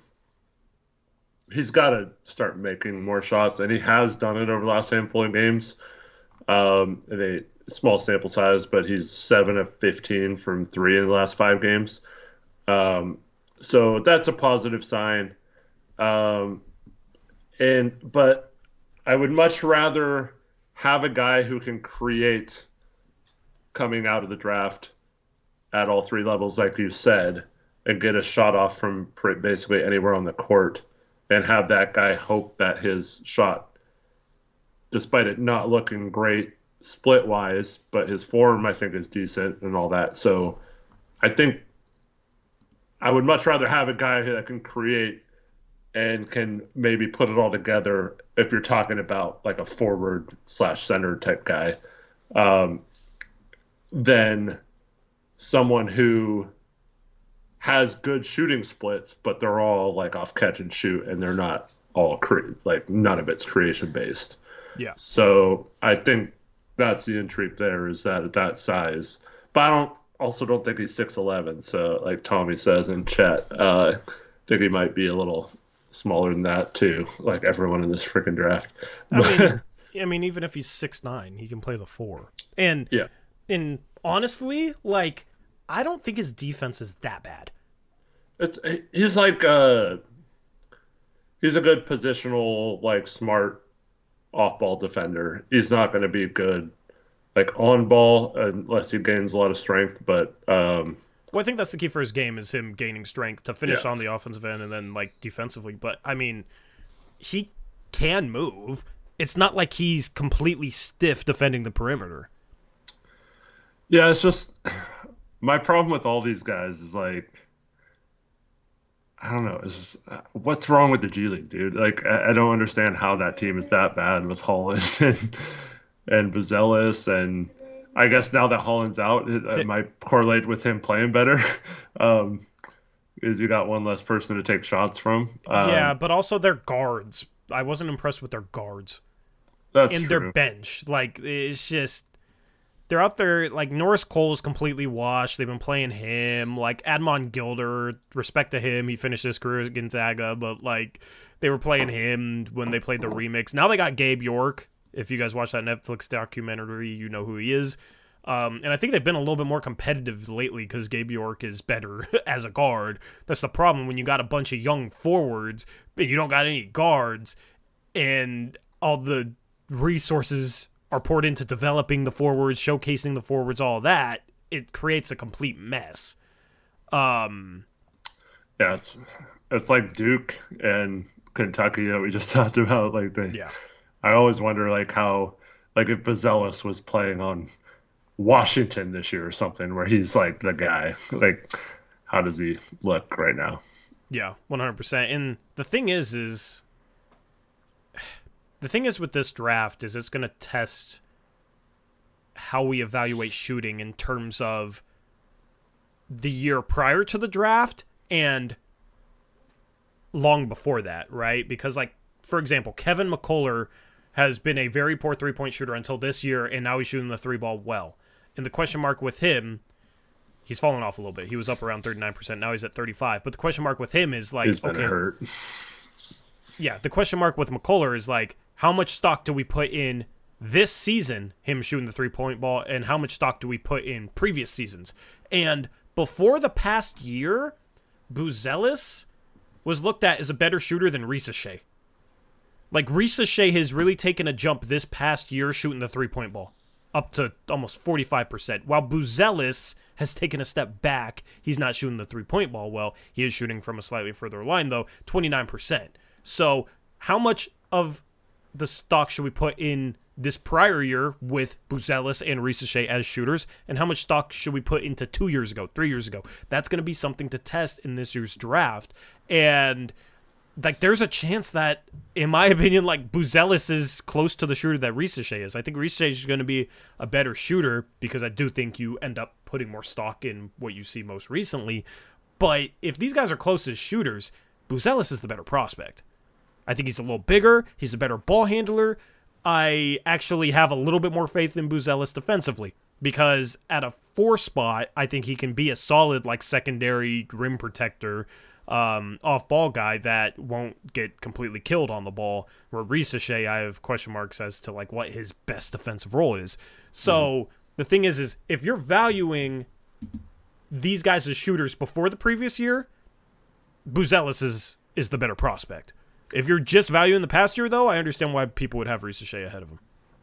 But that is, you're basing it off a high school line, right? High school line. Also, what, he played international games as well. What was the line in, like, FIBA? He played in FIBA, right? 119, yeah. Yeah, so, I mean, these guys play, like, I think that has the FIBA line, right? Yeah. But, I mean, the thing is Risa Shea isn't shooting from the NBA three-point line right now. Mm-hmm. So, if he was, would he be shooting 45%? Probably not. Would he be shooting 40%? I don't know. Like, that's the question. So that's the thing is, it's tough to evaluate Risa Shea versus Buzelis and their shooting because one's shooting 45% and one's shooting 29%. But if you just want to base it off free throw percentage, 69% from the free throw line for Risa Shea. Projected three-point percentage, 36%, right? Which is based on college threes and free throws, right? Buzelis is very close in terms of free throw percentage, 68% for 69, projected 33% three-point shooter. I don't know, man. I think Buzelis is going to end up being a 35-36% three-point shooter, and then he's going to do it on enough volume that you have to respect it, you have to play tight on him, and then he's going to be able to get into the paint with his ball handling and his agility at a power forward spot, and then you're looking at a guy that can be freaking phenomenal, right? And I watched Franz Wagner, and I feel like that's kind of the archetype Buzelis could be. Yeah, obviously Wagner's more of a wing and Buzelis is more of a big, but I agree with everything you say, but I still think like Cody Williams and well, in my opinion, Salon, and obviously Sarr, I still wouldn't take him over any of those guys. I'd take Buzelis over Salon. I wouldn't take him over Cody Williams or Sarr. But I'd take Buzelis over Salon simply because Buzelis is, in my opinion, much more advanced as a ball handler than Salon is right now. And I know Salon's that's a going to year be younger. consensus. Yeah. Salon is like more raw, but younger, so has more time, has a bunch of upside. Mm-hmm. Matas is just less. He's more advanced skill wise. Yeah. And basically the question is, will Salon catch up to him / surpass him? I don't know. Well, that's if this isn't who he is this year. I mean, it's certainly possible. I mean, he's projected to be. I think he'll be better shooting the ball eventually than he has been this year, but maybe he never figures it out. Yeah, maybe not. I mean, Salon has some of his own weaknesses right now. Like, he's not a passer. So is Salon going to develop into a passer? That's the thing, is if we're just taking a look at like the past year and like maybe this is Buzelis, maybe he's not as good of a shooter as we thought, it's still something that can be worked on, and both these guys have stuff to work on. Mm-hmm. And that's the thing is Salon has to become as good as Buzelis handling the ball, making plays off the dribble in order to surpass him long term, because his shooting right now does look better, but it's not so much better that I would put it above other things. Yeah. So that's where I have Buzelis higher, is because of the ball handling ability, because I think they project somewhat similarly as shooters. Salon's shooting, 35% right now. He is shooting better from the free throw line, though. He is projected by Tankathon to be a better three-point shooter, but Salon just has a lot of work to do from a creation standpoint, where if you can get him in the right system, right development tool program that can develop that, he could be the best player from the draft, but he has a lot of ground to cover there in order to get to that point. Yeah, I like the flashes for Salon. That's why I'm intrigued by it. So, yeah. But that's also why I'm higher on Chompi than anyone else, because of as a big man, the passing ability he's shown. I think he's a better passer than both the guys we just talked about. So that's why I'm intrigued by him a lot. Yeah, Chomchi's listed as 6'11" as well. I think it is more important for Chomchi to legitimately be 6'11" than Buzelis. It kind of depends on wingspan too, I guess. Yeah, I just think Chomchi's stronger than Buzelis. Chomchi at a center is very intriguing to me. Chomchi, he can jump, right? So even if he's not 6'11", he could still maybe play the center spot. I just think Chomchi at a 4 is far less intriguing. Unless his shooting is real. Yeah, and that's the thing, is I don't know what to think of him as a shooter. And he's kind of... His form's decent. His form's decent, yeah. It's just, there's a lot of guys whose forms are decent, but they're not good shooters, so they'll, look good for 2 weeks, right? And then... that's the thing, is we just don't have enough tape on Chomchi, and that's where it might make sense for him to not declare in this year's draft and play a year in college and actually prove it if he thinks he can be that level of shooter. So, I don't know, man, if you can get him with the Golden State pick, that's awesome. Yeah. I feel like he is like Salon in terms of off the dribble stuff. I've tried to watch everything I can find on Chomchi, and there's not much. Yeah, there's not much. And off the dribble game, his size plus he's athletic, so maybe you can develop that. He's super young as well, just like Salon is. So both these guys are guys that, if you can find a way to get them to the point where they can create off the dribble, they're a major problem. But they have a long, long, long ways to go, so it's hard to have, a ton of faith in that happening. But Chompi being in the African Academy and not really playing a ton of a full schedule of games and not having a huge sample size, but showing those flashes makes me think if you did get him going with some experience or in a league like the NBA or whatever, that he would just start popping in a couple of years. and has that like ability to be like one of those guys that you talked about earlier, where he goes middle of the first round or later, and you're just like, how the heck did so many teams miss on this guy? Yeah, I mean, it's possible, but it's just like a lot of guys at that size don't have the capability of being shifty with the ball. Like, it's something that's not easily teachable by any means, right? And that's the thing is, I watched a bunch of Chompi film, and then I was like, okay, you know what? I actually want to go watch Giannis film before he got drafted and just compare their movement patterns, right? Like, Giannis just knew how to freaking move. Like, Giannis was shifty. And Giannis, like, would just chain together crossovers and, like, would make quick-ass reads and was, like, a point forward. And even, like, I was watching his Draft Express profile before he was drafted, and they were labeling him as, like, he can be potentially a point forward, right?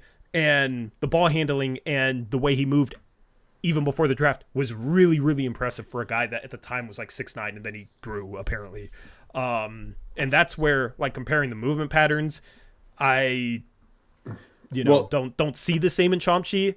And I think if Giannis was in this year's draft, like, with more, I think he would have more tape.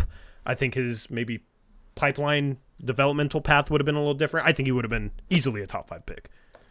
Yeah, but growing up in Europe versus Africa, you have a little bit more opportunity to learn the game and that kind of stuff. I know Greece isn't the biggest basketball country, but I think Giannis had a little bit more opportunity to learn at that by this age than Chompi's had. And you look at someone like Siakam, I wouldn't say he would like jumped out as like a guy who could potentially be the kind of creator he's become in the NBA. And so I look at that as something that Who'd you say? Siakam. Siakam. Yeah, I mean, Came from the same country. you could see some of like the slitheriness in Siakam's game at New Mexico State. The ball handling just had to catch up. I don't know. Like, as far as like having hope in creation potential, I just want to like see something there. And I feel like if I had hope in Chompi's creation potential, it wouldn't actually be based on anything beyond just like, we don't know, and he moves well, and he can pass and shoot, so like hopefully he can create. Which maybe he could. It wouldn't be based on anything for me that I've seen. And it's just tough because I'm not going to like put him top, 5, top 10 on my board until I actually like see that. Mm-hmm. Unless he's like a legitimate 6'11" and can play the center spot, because then it's like the passing, the shooting, the stuff that he can do, the athleticism, right? All that is special at a center spot, and that's where like I'd probably put him top 10 regardless of what I felt like his creation is like. So that's where I think he needs to be 6'11" for me to have that level of hope in him.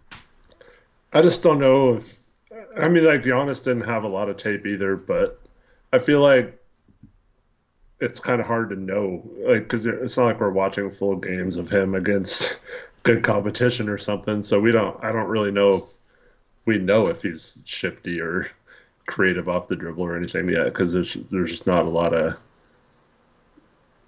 opportunities to see if he is or not. I've seen clips of him handling the ball. Like, I can say with confidence that Giannis was better. I mean, you saw one clip where he grabbed a rebound and dribbled up the court. That wasn't the only clip I saw of him handling the ball. I know, but that was the one you were I thought it was fun of him about. But I thought it was funny. But I mean, here's the thing: is if you're not a good ball handler, it doesn't matter how well you move. If your handle can't keep up with how you're moving, then you're not gonna move as optimally. I mean, I could bring up 1,000 clips of Giannis not being able to do that early in his career either. Yeah, I'm just saying, like, I compared their tape in the same sitting. Like, I sat down, looked at Giannis tape before the draft, looked at Chompi tape before the draft. Giannis moved well, shifty, quick. I don't see the same movement in Chompi. It's it's impossible to not let who Giannis became factor into when you're watching something like 10 years later, Yeah, but I'm literally sitting there trying to like not think about that though. I know you're not. You can see it. I challenge anybody in chat to do it as well. Yeah.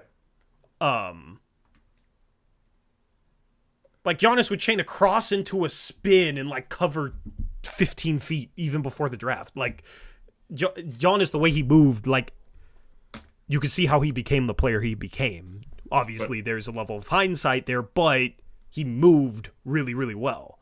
As Tommy says, he couldn't shoot. There's still. Yeah, I mean he still can't shoot. Yeah, outside of last night, but. Yeah, but like Giannis was labeled as a point forward even before the draft. Like he had point forward skills, and he was intriguing before the draft. I remember that draft. Like he's the type of player I would love if he was in this year's draft because you know me, like I love movement pattern guys and guys that can move it at 6'9", 6'10", 6'11" in the ways that Giannis could even before the draft. So. Well, I loved him and Gobert in that draft, so at the time, yeah. Like Giannis is the type of prospect that me and you would be sitting here saying is like probably top 3. You know what I mean? It's the thing is the league has gotten better at scouting in the past 15 years. Maybe they put more resources. I don't know. This is also tying this back to Sarr. Like he shows things off the dribble that. I don't know how you can watch him play and do some of the things he does with the ball and say he's going to be an offensive liability like some people say. Like, I just think that's crazy to me. You see him grab a rebound, dribble the floor, and make a pinpoint pass to a cutter or something, or get the ball on the wing and just spin or go right around his defender and score. And a shot looks fine. I don't know how anyone can think that you can't mold that into something useful on an offensive end. Yeah. Tyler James asked Tori who has the best movement patterns outside of the top 7. Oh, outside of the top 7. I thought you were saying in the top 7 because I was going to say like size plus the way they move offensively, it's Sarr. Like that's why I like Sarr so much. And I knew it with Sarr like within watching him for 3 minutes. Like, there's just a couple things that, like, he did where it's like, okay, a 7'1" guy doing what he did, like, when I first watched him, you can instantly tell, like, okay, that's special. That's special. Like, most 7'1" guys can't move like that, can't handle a ball like that, can't, you know what I mean?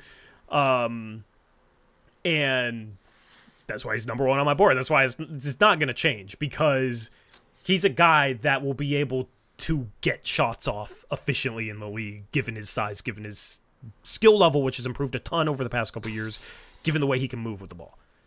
It's just a good combination to bet on. Yeah. And defensively, he's, like, phenomenal. So. And to answer your question for you, or answer Tyler's question for you, I think you're going to say Dalton Connect, right? Or are you going to say Jalen Tyson? That's why you like those guys so much, right? I love Jalen Tyson for that reason. Like, I would probably go Jalen Tyson. Yeah. Like, size accounts into this too. Like, a 6'1" guy is gonna be shiftier, gonna be able to change pace a little better just naturally compared to a 6'7" guy. So there is a size element to this, in my opinion. But Jalen Tyson, assuming he's a legit 6'7", which is what he's listed as, is that guy. In a lot of like the movement stuff, it's also coupled with like, okay, can they read the game at that pace? You don't want a guy that's like shifty, but in order to play like that, they just get tunnel vision trying to like break a guy off the dribble. That's the Jalen Green effect, right? You want a guy that can do it naturally without thinking too hard about it in the course of a game and make reads. And that's the thing with Jalen Tyson that I like him so much is he can. And then he can shoot the 3 ball on top of it. So I think Tyson too, he's not playing on a good team. Once he gets in an NBA system where he has more space, I like it. Kaishan George is another one of those guys that moves well with size. That's what I was going to mention. That's the only reason why I have him up there. He's shown flashes of doing things at his size that are really impressive and that could translate to him being really good in the future. Yep. I think Clintman is a little bit intriguing in terms of the way he can move at 6'10". Someone who I haven't been impressed with their movement patterns but was impressed with their game today and thought he looked a little bit more athletic than I've seen so far this year, and that's Justin Edwards. Yeah. That game today made me see a little bit as to why he was rated so high coming into the season. I still don't think he's anywhere close to a lottery pick, but if you're talking after the lottery to late first, I think he becomes a guy that team should look at, both shooting wise and just defensively. I thought he was really good today. Yeah, an athletic 3-and-D guy that maybe can do something off the bounce is a good player, right? It's, you know, a guy that's hyped up like he was is normally, you know, within a year, if they become a 3-and-D guy, that's a bad thing. But I feel like his draft stock has swung a little bit too negative. Yeah. And this is why I'd say, like, the top 10 of the draft is not as good as a normal draft, but people need to stop using that to say that the rest of the draft sucks. There's so many players that are going to get drafted in the late first round or early second round that I think have a legitimate chance of being good role players in the league. There's too many, and Justin Edwards is one of them. You got guys like Hunter Salas, who's shooting 44% from three and is going to be a good defender in the league, right? Like Devin Carter is going to be a good defender at a point guard spot, rebounds crazy well, and has started knocking down threes. If he can continue to hit the three, like, that's a really good backup point guard. Really good backup point guard. Good handles, too. I watched Providence this morning. Yep. Yeah, like, he's impressive. Plays hard as hell, too.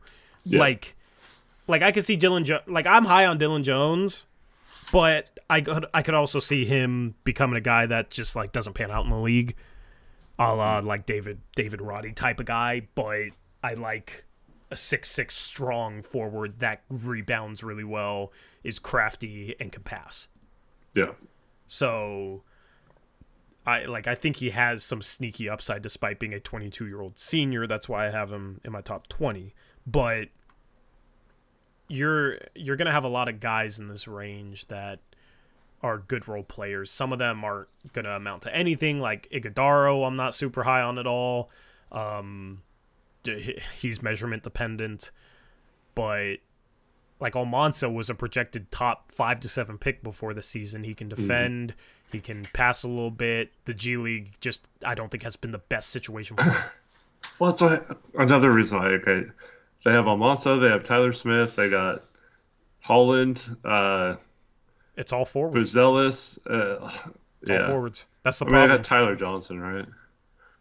Tyler Johnson? London Johnson, you mean? London Johnson, yeah, sorry. Yeah. London Johnson. Tyler Smith, yeah.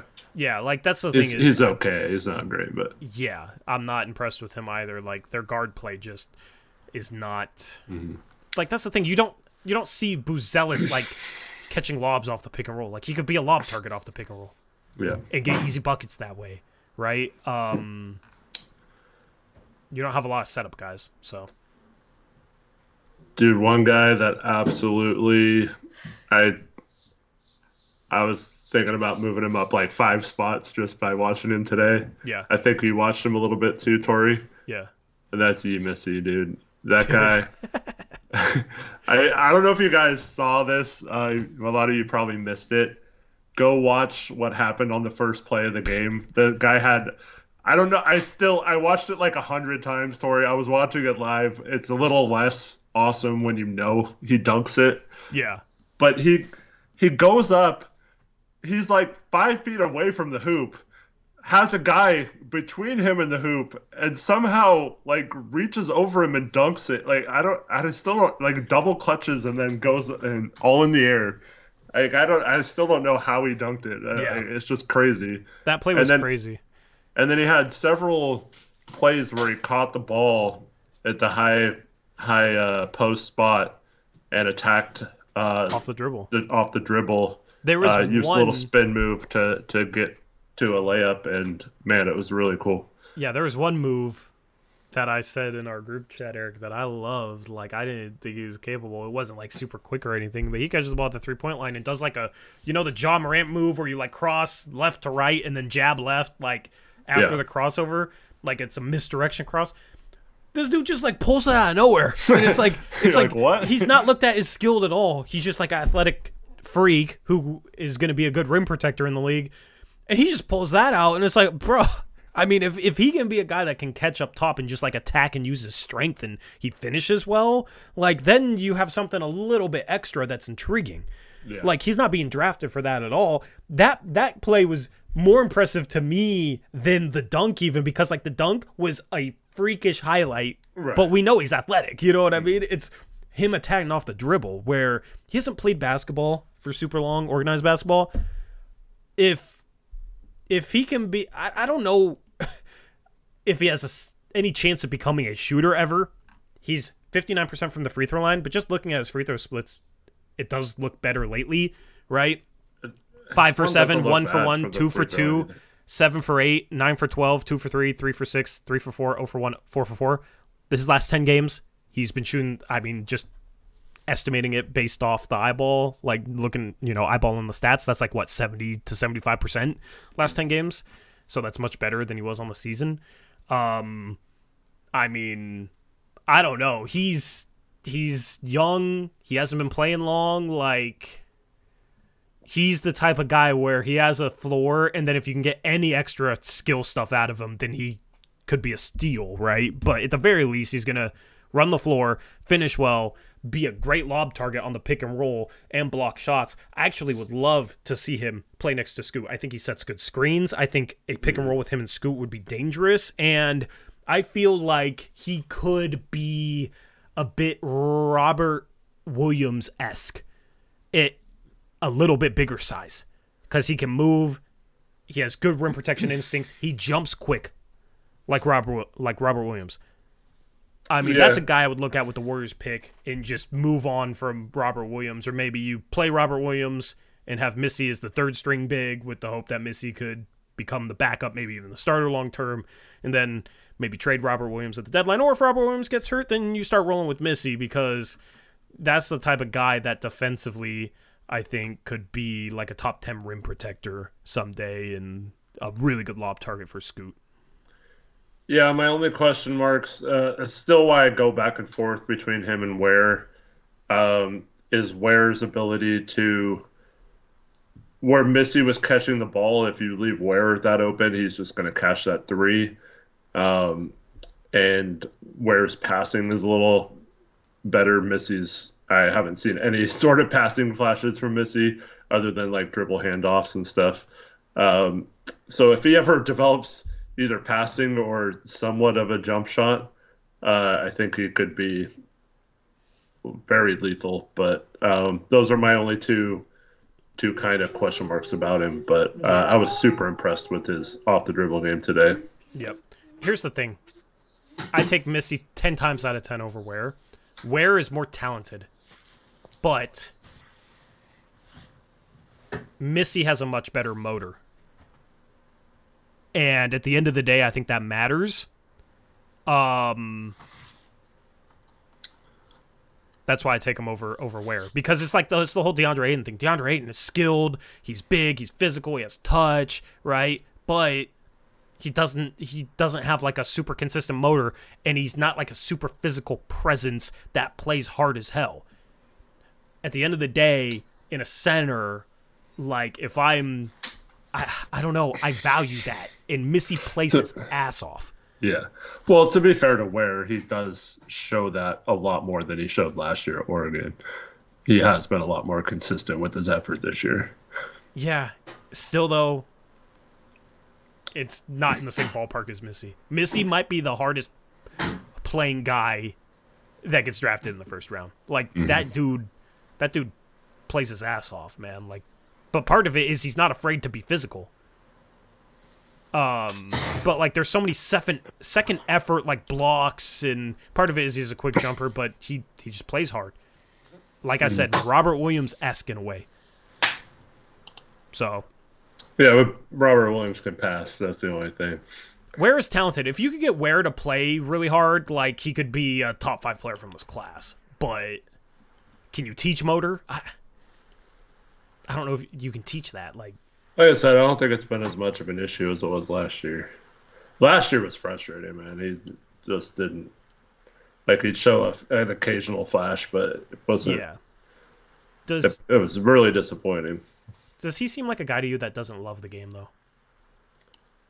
Potentially, it's a little hard to like. We can't say it definitively, but if you like asked me DeAndre that Ayton, last I year, feel I like would've said- doesn't. Go. Sorry, go ahead. Last year, I would have said for sure. This year, I think he's kind of put some of that to bed. I think he's shown an all-around game that I don't think you really have if you're not really caring about the game that much. Yeah. There's just something about him. But he's skilled. He can shoot the three. Like, I still have Missi ahead of him because I think Missi has a higher floor and can be a good starting center simply as like a top 10 rim protector. I have more faith in Missi panning out despite Ware having a higher ceiling. Because ceiling doesn't really matter if you don't have like a great work ethic / motor. I don't know how hard Ware works on his game, but that's the thing is you can look at these skills and be like, yeah, they're tantalizing, they're interesting. Maybe they could pop at the NBA level, but you also have to value the mindset of players. And that's why teams do interviews and sort of thing. Well, you gotta get to know these guys. So it's just such a different skill set with a stretch big versus a inside lob target big. Like I think it's just a matter of what kind of big you're looking for. It's just could Ware actually, like he's shooting 44% from three this year, but it's 65% from the free throw line. Only shoots 1.3 per game, so it's a super small sample. Projected 3-point percentage according to Tankathon, 32.7%. Like, there's a chance he's only like a 32, 33%er, and then he's not really stretching the floor. Yeah, I don't know. He's one of those guys that needs to stretch the floor. Yeah. I think the shot looks decent enough to where I'm not as worried as Tankathon is about it, but I do think the improvement he's shown between last year and this year does show that he does have some sort of work ethic. It's not like he's the same player he was last year. He's a lot better this year, so he's obviously worked on his game somewhat. Yeah, true. Anyway, any other prospects you want to talk about?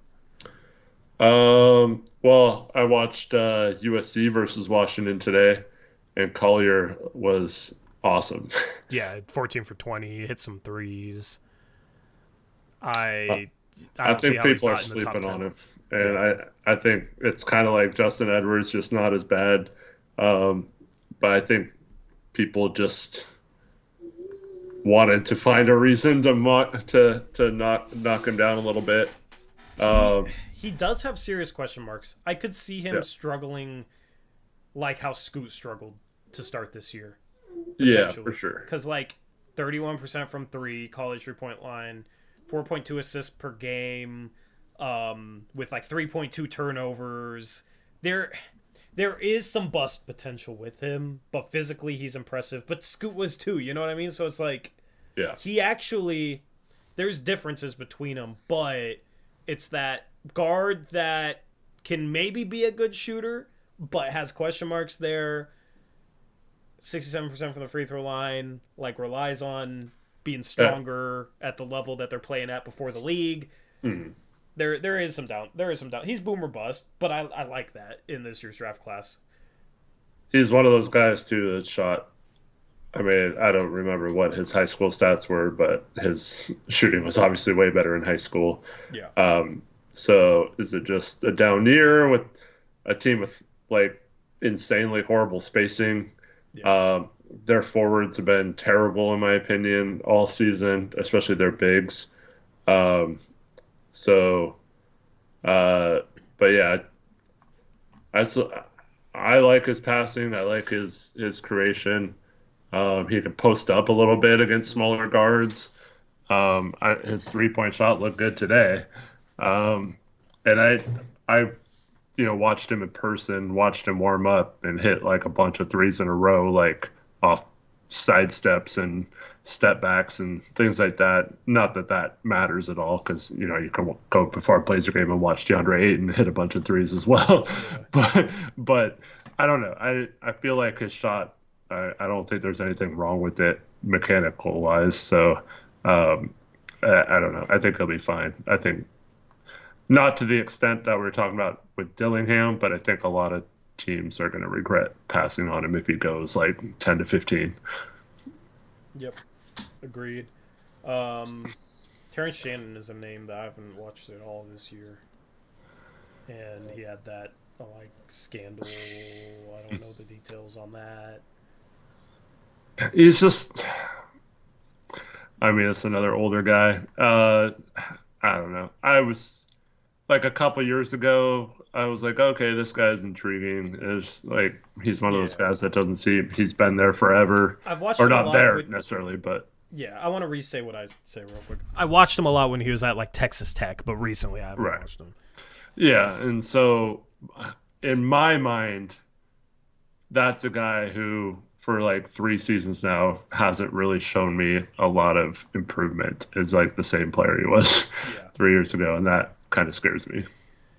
And then Trey Alexander is somebody that I like. I watched Creighton today, but I feel like every time I watch Creighton, like Trey Alexander does nothing. Yeah. And then I go look at his stats, and it's like he's averaging 17 a game. It's very weird. Because they were playing Marquette, and Marquette was shorthanded today. They didn't have Kolek or Iguodaro. And I watched like 2/3 of the game, and like the 2/3 I watched, I feel like he did literally nothing. And I'm gonna have to watch like full highlights in order to understand it, because every time I've watched this dude the past couple of years, he's like invisible to me. But statistically, he looks phenomenal. Yeah, I mean he's a guy who can score. I have seen him have good games, so it is possible. But yeah, it's just he seems to me like a guy who is just like a dime a dozen in the NBA. Like there's plenty of those guys his size that can create a little bit, score, but not good enough to be like an NBA level rotation player, but also like is kind of good enough to be on a roster / G League player. But yeah, mid is a good. Yeah, but I don't know, man. Like the idea of him could be a good NBA player. Like his 3-point ball, I believe, is down this year. He's shooting 32%. He's always been looked at as a shooter, though. Just has struggled to hit the 3 this year. Shoots 81% from the free throw line. So, like, if he can come in and be a 2-guard that can shoot the 3 ball well on some sort of volume, attack a little bit off the dribble, be a bit of a 3-level scorer, and pass the ball, isn't that like a really good offensive player? Yeah. So, like, this is a guy I gotta watch a lot more of. This is one of those guys that I feel like I'm just kind of bored by, and then he comes into the league and is good. You know what I mean? I'm gonna struggle with him. Did he actually measure that at the combine? I have no idea. I'm gonna look it up real quick if he, because I feel like he was one of those guys that.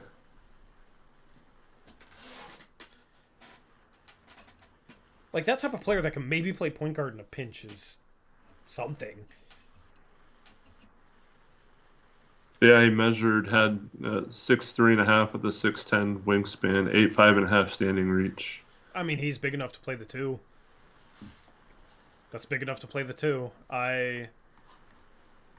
That's the thing, is that's what I'm saying with like 20 to 40, is there's guys like this that I could see being rotation players on solid to good teams. Yeah. I don't know. Like, I got a gut feeling that if I don't like him, he's going to be really good. And then if I like him, he's just going to be very mid. Like, I have a gut feeling that I'm going to be wrong on Trey Alexander. Don't know why. Like, no matter what, I won't get him right. What was that team in picks against the spread that? Yeah. Do you ever have prospects like that, or just gut feeling, you just feel like you're not going to get them right? It's not necessarily that I think I'm not going to get it right. It's just like what you said. I get kind of bored with certain players, and it's like, I don't want to watch another Creighton game. Like I've tried to watch this guy like 5 times, and I'm not impressed anytime I watch him. But you just don't like Creighton players. What do you mean? Because I brought up Baylor Shireman, you're like, oh, don't do it. He's well, he mid or sucks, whatever. dude.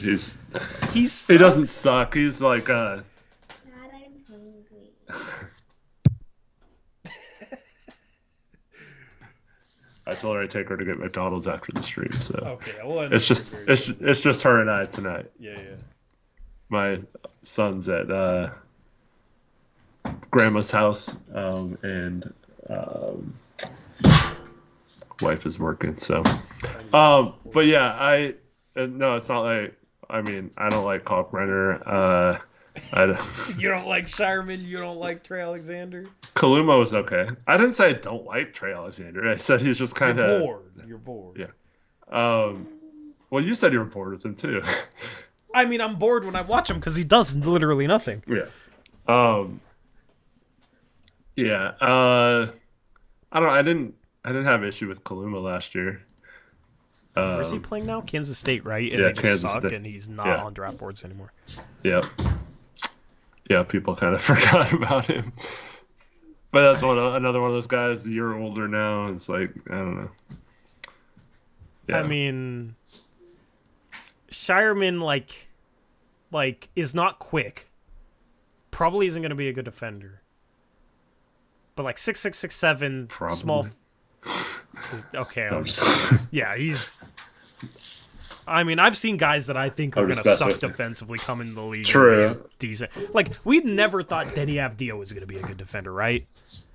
Like, coming into the draft, if I mean- recall correctly, it was like nothing was said about him being a good defender. I don't know if it was necessarily that I mean, there just wasn't. You could just watch highlights to see how he's a defense. Like you had to watch actual games, and it's hard to watch a lot of games sometimes of the international guys that aren't playing for. Like Wemby last year was easy because every one of his games was on TV. Yeah. And by default, you got to see Koulibaly's defense, where I feel like we didn't have as much of an opportunity to see Avdija to say whether it was good or bad. But I don't think anyone thought he would be this good. No. I mean, it's just it's the small forward that can shoot threes, rebound, pass, and has a little bit of craftiness. Yeah. It's that archetype that I love. Like, I have an archetype that I love, and it's that. Yeah. It's the combination of those four things. And Shireman has a combination of those four things, but is very athletically deficient. He blew an open dunk, like a wide open dunk in the game today that he played. Like cut down the middle, got a pass, and just like flat tired it. Right? Like he's at such an athletic deficiency that I don't have I will never have a first round grade on him. But the combination of those four things, if he's like legitimately 6'7", is intriguing in the second round at some point, right? Like Maybe. I'd rather take that than like I don't know, than some other options. Kareem Abdul-Jabbar. Well, obviously, but like I don't know. If AJ Mitchell was 6'3", like he's probably down there with Sharman for me. I don't know. If he's 6'5", he's a first round guy. AJ Mitchell is confusing to me. That's the last player I want to talk about, Eric, before we head out of here. Because I know you're super high on him. He's crafty. Super high. I just think he's pretty good. He's pretty good. If he's 6'5", he's really intriguing. Because then he's a two guard, he can score, right? He's just a weird player. He plays for a small school. He shoots 39% from three, but only shoots 2.5 a game. He shoots 13 field goal attempts a game, and only 2.5 of them are threes, Eric. Yeah. So he's like primarily inside the arc against lesser competition, and he averages 4 assists a game, right? So he can like kind of play make, but not in a point guard spot. So for me, if he's 6'3", we've seen players that are listed as 6'5" end up 6'3". If he's like 6'3" without a super long wingspan, so that he's like a point guard body, I'm just not that intrigued. Like he's not going to be able to live inside the 3-point line in the same way, and his like ball handling, passing is not good for the point guard position for a guy that's going to be 22 on draft night. But like if he's 6'5", then I don't know. It completely changes the way I look at him. Yeah. Like he needs to be a shooting guard. Mm-hmm. I was trying to see if he maybe. Can you let Olive out? Maybe. I was trying to see if he had officially measured at any point. You can sometimes get measurements on older players. He like lives at the free throw line too. Will you be able to live at the free throw line in the NBA in the same way?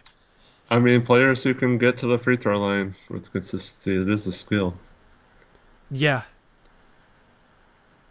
Yeah. He's just not going up against the best athletes in college. I don't know.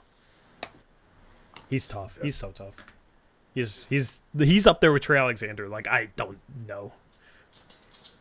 Are they going to make the tourney? Are they good at all? No, you asked this last stream, and then you realized they were bad. Yeah, that's true. UC Irvine is the favorite to come out of that conference, which they pretty much always are. I don't see a wingspan. Anyway, we will talk more about prospects on Monday. We'll have updated big boards, all of that good stuff. Another day to watch college basketball tomorrow. Yep. So we're going to have another stream on... We're going to have 2 streams on Monday, Postgame Show and Blazers Uprise Live. We're going to have a video tomorrow. I have to drop a video tomorrow. So I'll be dropping a video tomorrow. I don't know what I'm going to drop it on yet, but I'm going to drop a video. And... Grandma's a psycho. Chat, any final questions from chat? We'll take questions.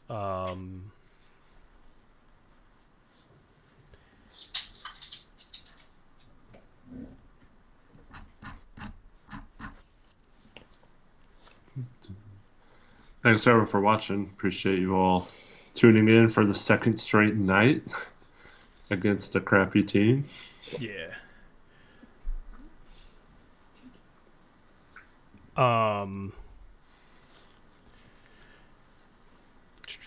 Got to see Beanie Tori tonight.